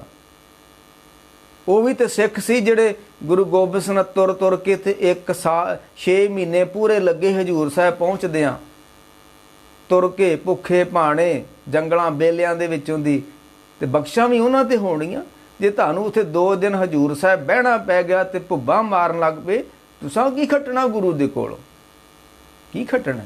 ਤੁਹਾਨੂੰ ਤੇ ਬਹਿਣਾ। ਕਾਲੀ ਸੰਗਰਾਂਦ ਲੰਘੀ ਆ, ਜੇ ਤੇ ਆਉਂਦਿਆਂ ਨੂੰ ਭਾਈ ਨੇ ਕੜਾਹ ਬਣਾਇਆ ਹੋਵੇ, ਠੰਡਾ ਕੀਤਾ ਹੋਵੇ, ਤੇ ਆਉਂਦਿਆਂ ਭੋਗ ਲਾ ਦੇ ਤੇ ਠੀਕ ਆ। ਤੇ ਜੇ 2 ਮਿੰਟ ਬਹਿਣਾ ਪੈ ਜੇ, ਦਵਾਈ ਰੱਬ ਦੀ। ਪਤਾ ਨਹੀਂ ਕਿਉਂ ਕਾਲਾ ਮਨ ਪੈਂਦਾ। ਉਹ ਇੱਕ ਵਾਰੀ ਮੇਰੇ ਨਾਲ ਏਦਾਂ ਹੋਈ, ਬੜੀ ਪੁਰਾਣੀ ਗੱਲ, 15 ਕੁ ਸਾਲ ਹੋ ਗਏ, 15 ਵੱਧ ਹੋ ਗਿਆ। ਮੈਂ ਮੈਨੂੰ ਕਿਤੇ ਲੈ ਗਿਆ ਕੋਈ, ਹੈ ਬਾਬਾ ਜੀ ਤੁਸੀਂ ਇਸ ਸਵੇਰੇ ਕਥਾ ਕਰ ਦਿਓ ਤੇ ਸੰਗਰਾਂਦ ਵਾਹੇ। ਮੈਂ ਚਲੋ ਕਰ ਦਿਆਂਗੇ। ਬੜੀ 15 ਸਾਲ ਪੁਰਾਣੀ ਗੱਲ। ਉਹ ਮੈਂ ਕਥਾ ਕਰਨ ਲੱਗ ਪਿਆ, ਜਿਹਨੇ ਮੈਨੂੰ ਖੜਿਆ ਸੀ ਉਹ ਦੇਗ ਬਣਾਉਣ ਲੱਗ ਪਿਆ ਬਾਹਰ। ਉੱਥੋਂ ਦੇਗ ਬਣਾ ਕੇ ਲਿਆ ਕੇ ਤੇ ਮਾਰੇ ਧਾਬੇ ਰੱਖ, ਉੱਥੇ ਜਿੱਥੇ ਲੋਕੀ ਮੱਥਾ ਟੇਕਦੇ ਉੱਥੇ ਉਹ ਪਰਾਤ ਲੈ ਕੇ ਬਹਿ ਗਿਆ। ਮੈਂ ਕਥਾ ਕਰਨ ਦਿਆ, ਉਹ ਜਿਹੜਾ ਮੱਥਾ ਟੇਕੇ ਤੇ ਉਹਨੂੰ ਦੇਗ ਵਰਤਾਈ ਜਾਵੇ, ਉਹ ਲੈ ਕੇ ਘਰਾਂ ਨੂੰ ਤੁਰੀ ਜਾਣ। ਮੈਂ ਕਿਹਾ ਯਾਰ ਤੁਸੀਂ ਕੜਾਹ ਖਾਓ, ਤੁਸੀਂ ਪਕੌੜੇ ਖਾਓ, ਤੇ ਮੈਂ ਕਥਾ ਕਰਾਂ। ਇਹ ਕਿੱਦਾਂ ਦੀਆਂ ਗੱਲਾਂ? ਇਹ ਕਰੀ ਉੱਥੇ ਮੈਨੂੰ ਕੋਈ ਲੈ ਗਿਆ, ਸੂਬੇਦਾਰ ਸਾਹਿਬ ਵੀ ਸਾਡੇ ਸੁਖਦੇਵ ਸਿੰਘ ਫੌਜੀ ਪ੍ਰੇਮੀ ਨੇ, ਸੁਣਦਾ ਇਹਨੇ, ਇਹਨਾਂ ਦੇ ਪਿੰਡ ਵੀ ਮੈਨੂੰ ਇੱਕ ਵਾਰੀ ਲੈ ਗਏ। ਉਦੋਂ ਨਗਰ ਕੀਰਤਨ ਸੀ ਜਿਹੜਾ ਟਰਾਲੀਆਂ 'ਚ ਕੱਢਦੇ ਨੇ। ਇਹ ਸਿਸਟਮ ਬਹੁਤ ਗਲਤ ਹੋ ਚੁੱਕਾ ਸਾਡੀ ਕੌਮ ਦਾ। ਇਹ ਸੁਧਰਨਾ ਨਹੀਂ ਹੈ। ਮੈਂ ਇਸ ਤੇ ਕਿੰਤੂ ਪਰੰਤੂ ਨਾ ਹੀ ਕਰਾਂ ਤਾਂ ਠੀਕ ਕਰੂ। ਆਉਣ ਵਾਲੇ ਸਮੇਂ 'ਚ ਕਰਾਂਗੇ। ਉਹ ਲੈ ਗਏ ਤੇ ਉਹ ਇੱਕ 3-4 ਪੜਾਅ ਸੀ ਪਿੰਡ ਦੇ ਵਿੱਚ ਹੀ। ਉਹ ਇੱਕ ਥਾਂ ਤੇ ਚੱਲ ਮੈਂ ਚੱਲ ਸਟੇਜ ਤੇ ਖਲੋ ਕੇ ਕਥਾ ਕਰ ਲੈਂ। ਮੈਂ ਕਿਹਾ ਮੈਂ ਟਰਾਲੀਆਂ 'ਚ ਨਹੀਂ, ਮੈਂ ਪ੍ਰਚਾਰ ਕਰਨ ਵਾਲਾ ਬੰਦਾ। ਜੇ ਸੰਗਤ ਬਹਿ ਜੂ ਤਾਂ ਪ੍ਰਚਾਰ ਕਰ ਲਾਂਗੇ, ਨਹੀਂ ਤਾਂ ਨਹੀਂ ਕਰਨਾ। ਉਹ ਮੈਂ ਸਟੇਜ ਤੇ ਕਥਾ ਸ਼ੁਰੂ ਕਰਨ ਦੀ, ਸੰਗਤਾਂ ਬਹਿ ਨਹੀਂ ਦਈਆਂ। ਉਹ ਝੋਲੀਆਂ ਭਰੀਆਂ ਪਕੌੜਿਆਂ ਦੀਆਂ ਤੇ ਭੱਜੇ ਆਉਣ। ਮੈਂ ਮਾਰਿਆ ਦਬਕਾ, ਮੈਂ ਖਬਰਦਾਰ ਕਿ ਇਹਨੇ ਪਕੌੜੇ ਸੰਗਤ ਦੇ ਵਿੱਚ ਵਰਤਾਏ। ਤੇ ਇਹ ਸੰਗਤ ਵਾ ਕਿ ਪੰਗਤ ਵਾ? ਸੰਗਤ ਵਿੱਚ ਹੀ ਪੰਗਤ, ਸੰਗਤ ਵਿੱਚ ਹੀ ਖਾਣਾ ਸ਼ੁਰੂ ਹੋ ਗਿਆ। ਇਹ ਕਿੱਦਾਂ ਦਾ ਧਰਮ ਹੋ ਗਿਆ ਸਾਡਾ? ਪੀ ਖਾਣੇ ਸਿਓ ਦੋਸਤੀ, ਗੁਰੂ ਨਾਲ ਕੋਈ ਦੋਸਤੀ ਨਹੀਂ ਹੈ, ਖਾਣੇ ਨਾਲ ਹੀ ਦੋਸਤੀ ਹੈ। कैसा धर्म हो गया ये? लोगन राम खिलाउना जाना खेड़ी समझ समझिया लोगों ने। वो मैं कह रहा सी वो देग लेके तुरी जान लोग, मैं कथा करन दिया, मैं कहा यार तू आनंद साहब नहीं पढ़िया, अरदास नहीं की ते उदय वरताती देग, मैं कथा करदा रह गया। आहो चुल्हे ते आनंद साहब पढ़ लिया ही। लो ये तो हालत साडी गुरद्वारे, इन्ना डर सानू लगदा बहन ते। ਉਹ ਫਿਰ ਗੁਰੂ ਅੰਗਦ ਸਾਹਿਬ ਸੱਚੇ ਪਾਤਸ਼ਾਹ ਤੇ ਮਾਤਾ ਖੀਵ ਜੀ ਸੰਗਤ ਨਾਲ ਜੁੜੇ ਹੋਏ ਸੀ। ਖਡੂਰ ਸਾਹਿਬ ਸੰਗਤ ਸੀ ਭਾਈ ਜੋਧ ਦੀ। ਉਹ ਫਿਰ ਜਦੋਂ ਜਾਂਦੇ ਨੇ ਤੇ ਫਿਰ ਪਹਿਲਾਂ ਜਾ ਕੇ ਆਪਣੇ ਪਰਿਵਾਰ ਨੂੰ ਇਕੱਠਾ ਕਰਦੇ ਨੇ। ਮਾਤਾ ਖੀਵ ਜੀ, ਭਾਈ ਜੋਧ ਜੀ, ਇਹ ਸਾਰੇ ਜੁੜੇ ਹੋਏ ਸੀ ਆਤਮਾ। ਇਹ ਸ਼ਬਦ ਨਾ ਅੰਮ੍ਰਿਤ ਰਸ ਪੀਣ ਵਾਲੀਆਂ ਆਤਮਾ ਸਨ। ਮੈਂ ਉਦੋਂ ਵੀ ਕਿਹਾ ਸੀ, ਲੜਨਾ ਮਰਨਾ ਸਿੱਖੀ ਨਹੀਂ ਹੈ। सिखी की सी जपो ता एको नामा अवर निराफल काम। लड़ना मरना धर्म नहीं है। तुसी धर्म का आसरा लेके लड़ो तो मरो, ये कैसा धर्म है? धर्म कोई फिरकावाद पैदा नहीं करता, धर्म तुहानू कोई लड़ाउंदा नहीं है। जे धर्म ही तुहानू लड़ावे, धर्म ही तुहानू तुहाडे अंदर फिरकावाद पैदा करे, ऐसे धर्म की की लोड़ सानू पै गई है? की लेना ऐसे धर्म को? खैर ਉਹ ਫਿਰ ਉਹਨਾਂ ਨੇ ਆਖਿਆ ਵੀ ਅਸੀਂ ਹੁਣ ਥੋੜ੍ਹਾ ਜਿਹਾ ਸਮਾਂ ਅੰਦਰ ਟਿਕਣਾ ਹੈ। ਘਾਲਣਾ 7 ਸਾਲ ਬੜੀ ਘਾਲੀ ਹੈ। ਸੌਂ ਕੇ ਨਹੀਂ ਵੇਖਿਆ, ਖਾ ਕੇ ਨਹੀਂ ਵੇਖਿਆ। ਘਾਲਣਾ ਬੜੀ ਸਖਤ ਘਾਲਣੀ ਪਈ। ਕਿਉਂ? ਜਿਹਦੇ ਅੱਗੇ ਮੈਂ ਘਾਲ ਰਿਹਾ ਸੀ ਉਹਦੀ ਝਾਲ ਕੋਈ ਧਰਤੀ ਤੇ ਝੱਲ ਨਹੀਂ ਸਕਿਆ ਬੰਦਾ। ਸਤਿਗੁਰ ਗਮ ਅਗਾਧ ਪੁਰਖ ਕਿਹੜਾ ਝੱਲੇ ਗੁਰੂ ਦੀਆਂ ਝਾਲਾਂ। ਉੱਥੇ ਤੇ ਬੜੇ ਬੜੇ ਜੋਗੀ ਫੇਲ ਹੋ ਗਏ, बड़े बड़े तपीशर फेल हो गए जिस बाबे दे अगे। उस बाबे दे अगे लहना पास हो गया। ये किवें हो गया? कहने लगे बड़ी आप ही उन्होंने साढ़े को घालना घलाई है। एक नेही दात आपस ते जो पाई है, ठीक है मैनू घालना घालनी पई आ, पर जिहड़ी बख्शिश हुई है मेरी घालना नहीं है। एक नेही दात, ये दात नहीं है जिहड़ी तुहानू घालना मिल जे। दात वो है जिहड़ी सहब तुठे जो मिले। एक नेही दात, ये दातां नहीं हुंदियां जिहड़ियां तुसीं घालना घाल के ले लो। नानक साह करमात सहब तुठे जो मिले। मेरी घालना तो वो तुठे ने, नहीं तो होर घालना बाबा जी बुढ़ा वर्गियां ने थोड़ियां घालना घालियां। उत्थे भाई सधारण रहिंदा सी करतारपुर साहब, ਉਹਦੇ ਅੱਗੇ ਚੱਲ ਕੇ ਆਪਾਂ ਵਿਆਖਿਆ ਕਰਾਂਗੇ। ਉਹਨਾਂ ਨੇ ਘਾਲਣਾ ਘਾਲੀਆਂ, पर नहीं घालना मेरी थोड़ी सी। एक और गल नोट करियो, तुसी बहुत लंबा समा जप तप करो, सेवा सिमरन करो, ते करदा करदा बंदा अक जांदा ते थक जांदा है। गुरु अर्जन देव ने इहदा जिक्र कीता है, भाई उदासी बहुत दिन लागे, देश दसंतर मैं सगले चागे। मैं निराश हो गया, इन्ना चिर हो गया घालना घालदियां नूं, होया तो कख नहीं है। मन ने पाप नहीं छड्डे, मन टिकिया नहीं, मन शांत नहीं होया, इन्नी घालना भी घाल छड्डी, होया तो कख नहीं है। तो बंदा निराश हो जाता है, उदास हो जाता है। सारे हो जाते हैं, कई तो मोड़ ही जाते हैं, कई तो फिर पिछे ही हट जाते हैं। ठीक है नहीं जरा इन्ना कुछ कर लिया, होया कुछ नहीं है। और एक गल नोट करियो, महापुरखां ने एक गल दसी सी कि तुहानूं बहुत समा हो गया साधना करदिआं नूं, ਤੇ कई साल बाद ना जे थोड़ा जिहा भी अंदर टिक गया ना, तो तुहानूं ऐ महसूस होना भी घालना थोड़ी सी ते आ जिहड़ा टिक के आनंद मिलिया ये बहुत वड्डी चीज़ आ। जे घालना बहुती आ ते उहदा जो मिलना वो भी बहुत कुछ मिलना है।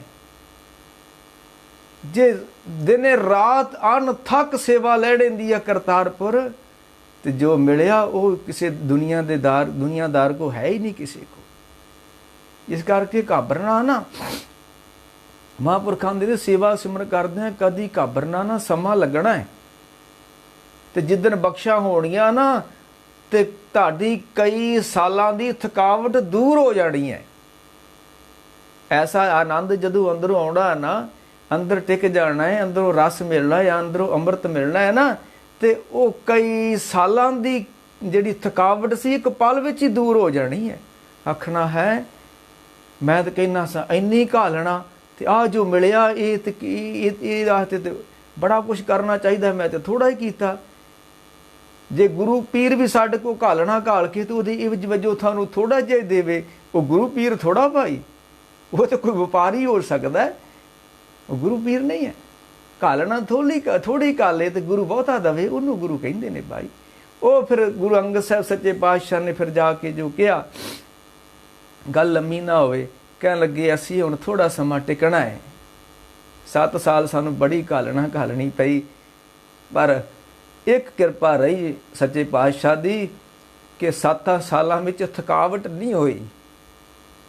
वाह वाह वाह। माँ कदी छोटे बच्चे नू साਂਭਦਿਆਂ थकदी है, ये थक जे माँ ही नहीं है, ना ना ना ना ना, माँ नहीं थकदी, प्यार नहीं तुहानू थकन देवेगा।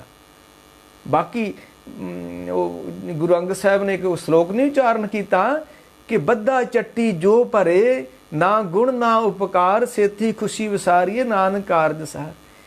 तुसी बद्धी रुद्धी सेवा करन दे हो, थक जाओगे, तुसी बद्धे रुद्धे दान करन दे हो, तुसी दुखी होवोगे, तुहाडे अंदरों अमाह पैदा होवे मैं इन्ना इन्ना दसवंध गुरु दे निमित्त देना, वो तुहानू फिर अंदर नू आनंद देवेगा। जे तुसीं आख्या लै जी इन्ने पैसे मैं धर्म दे नाम ते खर्चे, ये तुहाडा धर्म बोझ बन जाएगा।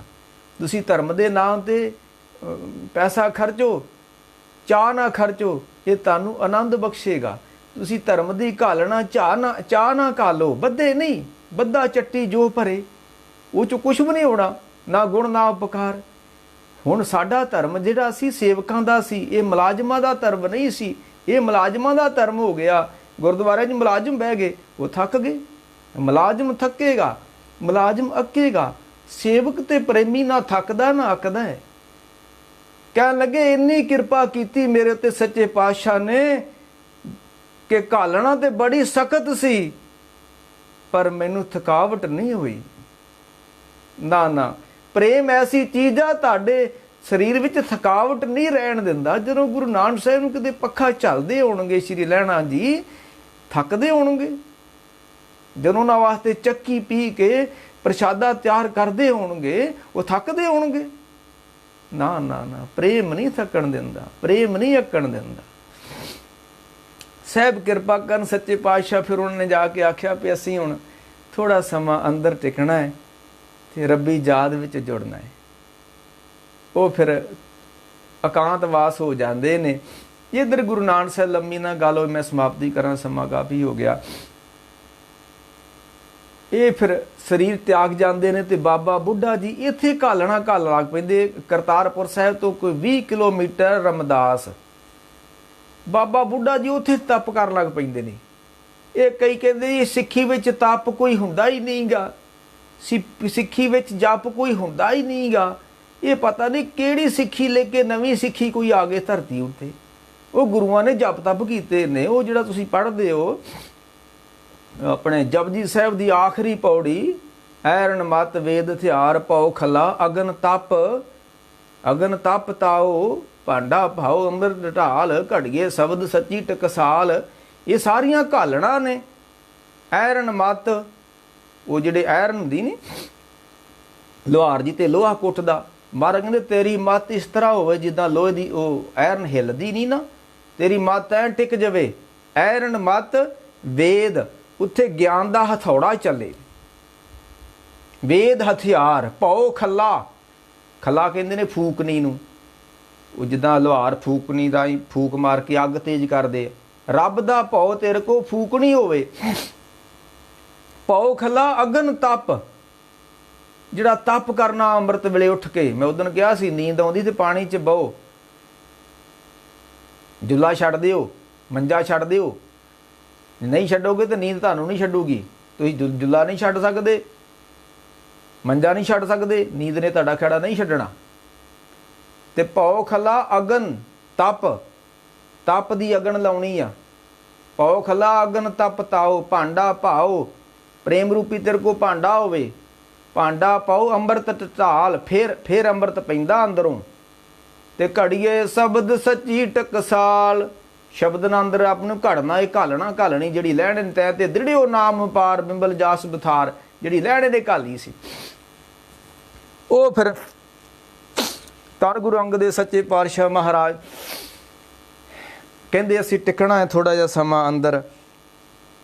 ਉਹ ਫਿਰ ਇੱਧਰ ਬਾਬਾ ਬੁੱਢਾ ਜੀ ਸ਼੍ਰੀ ਲਹਿਣਾ ਜੀ ਗੁਰੂ ਅੰਗਦ ਸਾਹਿਬ ਬਣ ਕੇ ਖਡੂਰ ਸਾਹਿਬ ਚਲ ਜਾਂਦੇ ਨੇ, ਤੇ ਬਾਬਾ ਬੁੱਢਾ ਜੀ ਥੋੜ੍ਹਾ ਜਿਹਾ ਦੂਰ ਰਮਦਾਸ ਫਿਰ ਉਹ ਆਪਣੀ ਤਪ ਸਾਧਨਾ ਕਰਦੇ ਨੇ, ਉੱਥੇ ਸਿਮਰਨ ਸਾਧਨਾ ਕਰ ਜੁਟ ਜਾਂਦੇ ਨੇ। ਫਿਰ ਜਦੋਂ ਸੰਗਤਾਂ ਕਰਤਾਰਪੁਰ ਸਾਹਿਬ ਆਉਂਦੀਆਂ ਨੇ, ਇੱਥੇ ਗੁਰੂ ਨਾਨਕ ਸਾਹਿਬ ਦਾ ਦਰਸ਼ਨ ਹੁੰਦਾ ਨਹੀਂ ਸੰਗਤਾਂ ਨੂੰ। ਫਿਰ ਸੰਗਤਾਂ ਬਾਬਾ ਬੁੱਢਾ ਜੀ ਕੋਲ ਰਮਦਾਸ ਆਉਂਦੀਆਂ ਨੇ, ਉਹ ਕਹਿੰਦੇ ਨੇ ਕਿੱਥੇ ਨੇ ਹੁਣ ਗੁਰੂ ਨਾਨਕ ਸਾਹਿਬ? ਉਹ ਕਹਿੰਦੇ ਜੋਤੀ ਜੋਤ ਸਮਾ ਗਏ। ਕਹਿਣਗੇ ਉਸ ਨਾਨਕ ਰਾਜ ਚਲਾਇਆ ਸਤਕੋਟ ਸਤਾਣੀ ਨੀਮ ਦੇ, ਉਹਦਾ ਦੂਸਰਾ ਬਾਦਸ਼ਾਹ ਕੌਣ ਹੈ? ਕਹਿਣ ਲੱਗੇ ਉਹ ਗੁਰੂ ਅੰਗਦ ਸਾਹਿਬ ਖਡੂਰ ਸਾਹਿਬ ਨੇ। ਤੇ ਉੱਥੇ ਬਾਬਾ ਬੁੱਢਾ ਜੀ ਫਿਰ ਸੰਗਤਾਂ ਨੂੰ ਲੈ ਕੇ ਖਡੂਰ ਸਾਹਿਬ ਜਾਂਦੇ ਨੇ। ਗੁਰੂ ਅੰਗਦ ਸਾਹਿਬ ਅੰਦਰ ਜੁੜੇ ਹੋਏ ਨੇ ਰੱਬੀ ਜਾਦ ਵਿੱਚ। ਜਾ ਕੇ ਉਹਨਾਂ ਨੂੰ ਪੁੱਛਦੇ ਨੇ ਵੀ ਗੁਰੂ ਅੰਗਦ ਸਾਹਿਬ ਇੱਥੇ ਹੈ ਨੇ? ਤੇ ਹਦਾਇਤ ਕੀਤੀ ਹੋਈ ਸੀ, ਉਹ ਆਪਣੀ ਭੂਆ ਦੇ ਘਰ ਵਿੱਚ ਬੈਠੇ ਹੋਏ ਸੀ, ਸਾਡੇ ਬਾਰੇ ਦੱਸਣਾ ਨਹੀਂ ਕਿਸੇ ਨੂੰ। ਇਹ ਫਿਰ ਪ੍ਰਸੰਗ ਅਗਲੀ ਵਾਲੀ ਸਮੇਂ 'ਚ ਆਪਾਂ ਇੱਥੋਂ ਅੱਗੇ ਤੋਰਾਂਗੇ ਕਿ ਕਿਸ ਤਰ੍ਹਾਂ ਬਾਬਾ ਬੁੱਢਾ ਜੀ ਫਿਰ ਵਿਹੜੇ 'ਚ ਬਹਿ ਜਾਂਦੇ ਨੇ। ਤੇ ਜਦੋਂ ਪੁੱਛਦੇ ਨੇ, ਉਹਨਾਂ ਆਖਿਆ ਨਹੀਂ, ਇਹ ਵਿਹੜੇ ਵਿੱਚ ਸ਼ਾਂਤੀ ਆ, ਟਿਕਾਵ ਆ, ਇੱਥੇ ਕੁਛ ਨਾ ਕੁਛ ਜ਼ਰੂਰ ਹੈ ਵਿਹੜੇ ਵਿੱਚ। ਕਈ ਕਹਿੰਦੇ ਦਰਬਾਰ ਸਾਹਿਬ ਗਏ ਬੜੀ ਸ਼ਾਂਤੀ ਆਈ ਆ, ਕੁਛ ਹੈ ਤੇ ਸ਼ਾਂਤੀ ਆਉਂਦੀ। ਜਿਸ ਘਰਾਂ ਵਿੱਚ ਦੁਸ਼ਟ ਲੋਕ ਰਹਿੰਦੇ ਨੇ, ਸ਼ਰਾਬੀ ਬਕਾਰੀ ਲੋਕ ਰਹਿੰਦੇ ਨੇ, ਉੱਥੇ ਤੁਹਾਡਾ ਮਨ ਸ਼ਾਂਤ ਨਹੀਂ ਹੋ ਸਕੇਗਾ। ਮੈਨੂੰ ਬੜੀ ਥੋੜ੍ਹੇ 5-7 ਸਾਲ ਦੀ ਗੱਲ, ਮੈਂ ਕਿਤੇ ਗਿਆ ਤੇ ਕਰੀਬ ਅੱਜ ਤੋਂ 50-60 ਸਾਲ ਪਹਿਲਾਂ ਕੋਈ ਸਾਧੂ ਉੱਥੇ ਹੋ ਕੇ ਗੁਜ਼ਰ ਗਿਆ ਸੀ ਉਸ ਜਗ੍ਹਾ 'ਤੇ। ਮੈਂ ਉੱਥੇ ਗਿਆ, ਉਸ ਜਗ੍ਹਾ 'ਤੇ ਬੈਠ ਕੇ ਮੈਨੂੰ ਕੁਛ ਮਹਿਸੂਸ ਹੋਇਆ ਵੀ ਇੱਥੇ ਕੁਛ ਹੋਇਆ ਹੈ ਅੱਜ ਤੋਂ 60 ਸਾਲ ਪਹਿਲਾਂ। ਉਹ ਸਾਧੂ ਨੇ ਉੱਥੇ ਭੋਰਾ ਪੁੱਟ ਕੇ ਤਪ ਕੀਤਾ ਸੀ, ਤੇ 50 ਸਾਲਾਂ ਬਾਅਦ ਮੈਨੂੰ ਕੁਛ ਮਹਿਸੂਸ ਹੋਇਆ ਵੀ ਇੱਥੇ ਕੋਈ ਸ਼ਾਂਤੀ, ਇੱਥੇ ਕੋਈ ਜਗ੍ਹਾ 'ਤੇ ਕੁਛ ਹੋਇਆ ਵਾ। ਸਾਧੂ ਨੇ ਤਪ ਕੀਤਾ ਸੀ। ਤੇ ਜੇ ਦਰਬਾਰ ਸਾਹਿਬ ਸ਼ਾਂਤੀ, ਤੇ ਉੱਥੇ 24 ਘੰਟੇ ਗੁਰੂ ਕੀ ਬਾਣੀ ਚੱਲਦੀ ਹੈ। ਤੇ ਬਾਬਾ ਬੁੱਢਾ ਜੀ ਕਹਿਣ ਲੱਗੇ ਇਸ ਵਿਹੜੇ ਵਿੱਚ ਇੱਥੇ ਆਣ ਕੇ ਕੁਛ ਨਾ ਕੁਛ ਸਾਨੂੰ ਮਹਿਸੂਸ ਹੋਇਆ, ਸ਼ਾਂਤੀ ਆਈ ਆ, ਇੱਥੇ ਕੁਛ ਨਾ ਕੁਛ ਹੈ ਤੁਹਾਡੇ ਅੰਦਰ। ਮਾਈ ਭਰਾ ਜੀ ਕਹਿਣ ਲੱਗੇ ਨਹੀਂ ਇੱਥੇ ਕੋਈ ਨਹੀਂ ਆ। ਕਹਿਣ ਲੱਗੇ ਹੈਗਾ ਵਾ, ਝੂਠ ਨਾ ਬੋਲੋ, ਅਸੀਂ ਲੱਭ ਲੈਣਾ। ਉਹ ਫਿਰ ਬਾਬਾ ਬੁੱਢਾ ਜੀ ਨੇ ਕਿਵੇਂ ਲੱਭਿਆ, ਤੇ ਕਿਵੇਂ ਜਿੱਦਾਂ ਮੱਖਣ ਸ਼ਾਹ ਨੇ ਕਿਵੇਂ ਪ੍ਰਗਟ ਕੀਤਾ ਬਾਬੇ ਬਕਾਲਿਓਂ, ਤੇ ਬਾਬਾ ਬੁੱਢਾ ਜੀ ਨੇ ਕਿਵੇਂ ਖਡੂਰ ਸਾਹਿਬ ਦੀ ਧਰਤੀ ਤੋਂ ਗੁਰੂ ਅੰਗਦ ਸਾਹਿਬ ਨੂੰ ਪ੍ਰਗਟ ਕੀਤਾ। ਕਿਉਂਕਿ ਬਾਬਾ ਬੁੱਢਾ ਜੀ ਨੂੰ ਵਾਰਸੀ ਗੁਰੂ ਨਾਨਕ ਸੱਚੇ ਪਾਤਸ਼ਾਹ ਦਾ ਆਖਿਆ, ਬੁੱਢਾ ਜੀ ਜਦੋਂ ਅਸੀਂ ਲੁਕ ਜਾਵਾਂਗੇ ਤੁਸੀਂ ਲੱਭ ਲਓਗੇ, ਜੇ ਲੈਣੇ ਤੇ ਬਖਸ਼ਾ ਹੋਈਆਂ ਹੋਰ ਤੇ ਤੁਹਾਡੇ ਤੇ ਬਖਸ਼ਾ ਵੀ ਹੈ। ਤੁਸੀਂ ਜਦੋਂ ਕੋਈ ਮਸਲਾ ਹੱਲ ਹੋਊਗਾ ਤੁਸੀਂ ਹੱਲ ਕਰ ਦਿਆ ਕਰੋਗੇ ਸਿੱਖ ਸੰਗਤਾਂ ਦਾ। ਉਹ ਕਿਵੇਂ ਪ੍ਰਗਟ ਹੁੰਦੇ ਨੇ, ਫਿਰ ਅਗਲਾ ਪ੍ਰਸੰਗ ਆਪਾਂ ਹੁਣ ਖਡੂਰ ਸਾਹਿਬ ਤੋਂ ਕਰਤਾਰਪੁਰ ਦੀਆਂ ਬਥੇਰੀਆਂ ਗੱਲਾਂ ਕਰ ਲਈਆਂ ਆਪਾਂ ਹੁਣ ਖਡੂਰ ਸਾਹਿਬ ਦੀ ਧਰਤੀ 'ਤੇ ਆਪਾਂ ਅਗਲੇ ਸਮੇਂ 'ਤੇ ਵਿਚਾਰ ਕਰਾਂਗੇ ਕਿਹੜੀਆਂ ਬਖਸ਼ਾਂ ਫਿਰ ਅੱਗੇ ਹੋਈਆਂ। ਇੱਥੇ ਦਾਸ ਕਹਿੰਦਾ ਖਿਮਦਾ ਜਾਜਕ ਭਾਈ ਬੜੇ ਗੁਣੀ ਗਿਆਨੀ ਸੁਣਦੇ ਨੇ, ਤੇ ਚਲੋ ਮਹਾਰਾਜ ਸੱਚੇ ਪਾਤਸ਼ਾਹ ਭੁੱਲ ਚੁੱਕ ਮਾਫ ਕਰਿਓ, ਮੇਰੇ ਤੋਂ ਵੱਧ ਗਿਆਨੀ ਸਿਆਣੇ ਜਿਹੜੇ ਸੁਣਦੇ ਨੇ, ਤੇ ਮੇਰਾ ਕੋਈ ਇੰਨਾ ਬੋਲਣ ਦਾ ਤਜਰਬਾ ਨਹੀਂ। ਠੀਕ ਆ, ਮਹਾਰਾਜ ਕਿਰਪਾ ਨਾਲ ਮਿਹਨਤਾਂ ਅਸੀਂ ਕੀਤੀਆਂ ਗਿਆਨ ਵਾਸਤੇ, ਮਿਹਨਤਾਂ ਕਾਫੀ ਕੀਤੀਆਂ, ਇਹ ਨਹੀਂ ਗੱਲ ਹੈ, ਪਰ ਸਾਡਾ ਬੋਲਣ ਦਾ ਕੋਈ ਤਰੀਕਾ ਨਹੀਂ ਭਾਈ ਸਾਨੂੰ ਅਜੇ, ਕਿਉਂਕਿ ਮੈਂ ਬਹੁਤਾ ਸਟੇਜਾਂ 'ਤੇ ਬੋਲਿਆ ਨਹੀਂ ਆ, ਤੇ ਫਿਰ ਵੀ ਕੋਈ ਵਾਧਾ ਘਾਟਾ ਹੋ ਗਿਆ ਹੋਵੇ, ਗੁਰੂ ਸਾਹਿਬ ਕਿਰਪਾ ਕਰਨ। ਆਪ ਸੰਗਤਾਂ ਇਸ ਤਰ੍ਹਾਂ ਹੀ ਸਾਡੇ ਵਿਚਾਰਾਂ ਨਾਲ, ਗੁਰੂ ਕੇ ਵਿਚਾਰਾਂ ਨਾਲ ਜੁੜੇ ਰਹੋ। ਸਾਡਾ ਇੱਕ YouTube ਚੈਨਲ ਆ ਭਾਈ, ਉਹਦਾ ਨਾਮ ਹੀ ਅੰਮ੍ਰਿਤ ਰਸ ਨਾਗੋ ਗਿਆ। ਕਿ ਜੇ ਥੋੜ੍ਹਾ ਜਿਹਾ ਖੇਚਲ ਕਰਕੇ ਉਹਨੂੰ ਤੁਸੀਂ ਉਹਦੇ ਮੈਂਬਰ ਬਣੋ, ਤਾਂ ਕਿ ਅਸੀਂ ਉਸ ਚੈਨਲ 'ਤੇ ਵੀ ਆਪਣੀ ਕਥਾ ਪਾ ਸਕੀਏ, ਕਿਉਂਕਿ ਉੱਥੇ ਜਿੰਨਾ ਚਿਰ 1000 ਮੈਂਬਰ ਨਹੀਂ ਹੁੰਦਾ ਉਹਨਾਂ ਚਿਰ ਅਸੀਂ ਉੱਥੇ ਆਪਣੀ ਕੋਈ ਕਥਾ ਲਾਈਵ ਕਰ ਨਹੀਂ ਸਕਦੇ। ਤੇ ਗੁਰਸਿੱਖਾਂ ਦੇ ਚਰਨਾਂ 'ਚ ਜਿਹੜੇ ਗੁਰੂ ਨਾਨਕ ਸਾਹਿਬ, ਗੁਰੂ ਗ੍ਰੰਥ ਸਾਹਿਬ ਨਾਲ ਪਿਆਰ ਕਰਨ ਵਾਲੇ ਗੁਰਸਿੱਖ ਨੇ, ਉਹ ਸਾਡਾ ਇਹਨਾਂ ਕੁ ਸੰਯੋਗ ਜ਼ਰੂਰ ਦੇ ਦਿਓ। ਅਸੀਂ ਤੁਹਾਡੇ ਕੋਲ ਜ਼ਿੰਦਗੀ ਕੁਛ ਮੰਗਣਾ ਨਹੀਂ ਭਾਈ, ਨਾ ਅਜੇ ਤੱਕ ਮੰਗਿਆ ਵਾ ਨਾ ਮੰਗਣਾ। ਨਾ ਗੁਰੂ ਕਿਰਪਾ ਕਰੇ ਤਿਸੇ ਤਿਆਗ ਅਵਰ ਕੋ ਜਾਂਚੇ, ਮੁਖ ਦੰਸ ਰਸਨ ਸਗਲ ਕਸ ਜਾਵਤ। ਜੇ ਗੁਰੂ ਰੱਬ ਨੂੰ ਛੱਡ ਕੇ ਦੁਨੀਆ ਕੋ ਮੰਗਾਂਗੇ, ਮਾਰ ਕਹਿੰਦੇ ਤੇਰੀ ਜ਼ਬਾਨ ਕਸ ਜੋ ਦੰਦ ਕਹ ਜਾ। ਤਿਸੇ ਤਿਆਗ ਅਵਰ ਕੋ ਜਾਂਚੇ, ਮੁਖ ਦੰਤ ਰਸਨ ਸਗਲ ਕਸ ਜਾਵਤ। ਕਸ ਜਾਣ ਕੇ ਮੁੜੂ ਕੁਛ ਨਹੀਂ, ਗੁਰੂ ਅੱਗੇ ਹੱਥ ਕਰਦਾ ਸਵੇਰੇ ਸ਼ਾਮੀ। ਗੁਰੂ ਦਿੰਦਾ ਭਾਈ, ਖਾਣ ਵਾਸਤੇ ਦਿੰਦਾ, ਪਹਿਨਣ ਵਾਸਤੇ ਦਿੰਦਾ, ਬੜੀ ਸੁਖਾਲੀ ਜ਼ਿੰਦਗੀ ਲੰਘ ਰਹੀ ਹੈ। ਪਰ ਤੁਸੀਂ ਗੁਰਸਿੱਖ ਵੀਰ ਭਰਾ, ਉਹ ਸਾਡਾ ਚੈਨਲ ਵਾ ਕੋਈ ਅਸੀਂ ਬਣਾਇਆ, ਉਹ ਮੇਰੀ ਇੱਛਾ ਨਹੀਂ, ਚਲੋ ਬਣਾਤਾ ਉਹਨਾਂ ਪ੍ਰੇਮੀਆਂ ਨੇ, ਉਹਦਾ ਨਾਂ ਅੰਮ੍ਰਿਤ ਰਸ ਨਾਗੋ ਕੇ, ਉਹਦੇ ਮੈਂਬਰ ਬਣੋ। ਕੇ ਇੱਥੇ ਖਿਮਾ ਦੀ ਜਾਂਚ ਕਰ ਭਾਈ। ਵਾਹਿਗੁਰੂ ਜੀ ਕਾ ਖਾਲਸਾ, ਵਾਹਿਗੁਰੂ ਜੀ ਕੀ ਫਤਿਹ।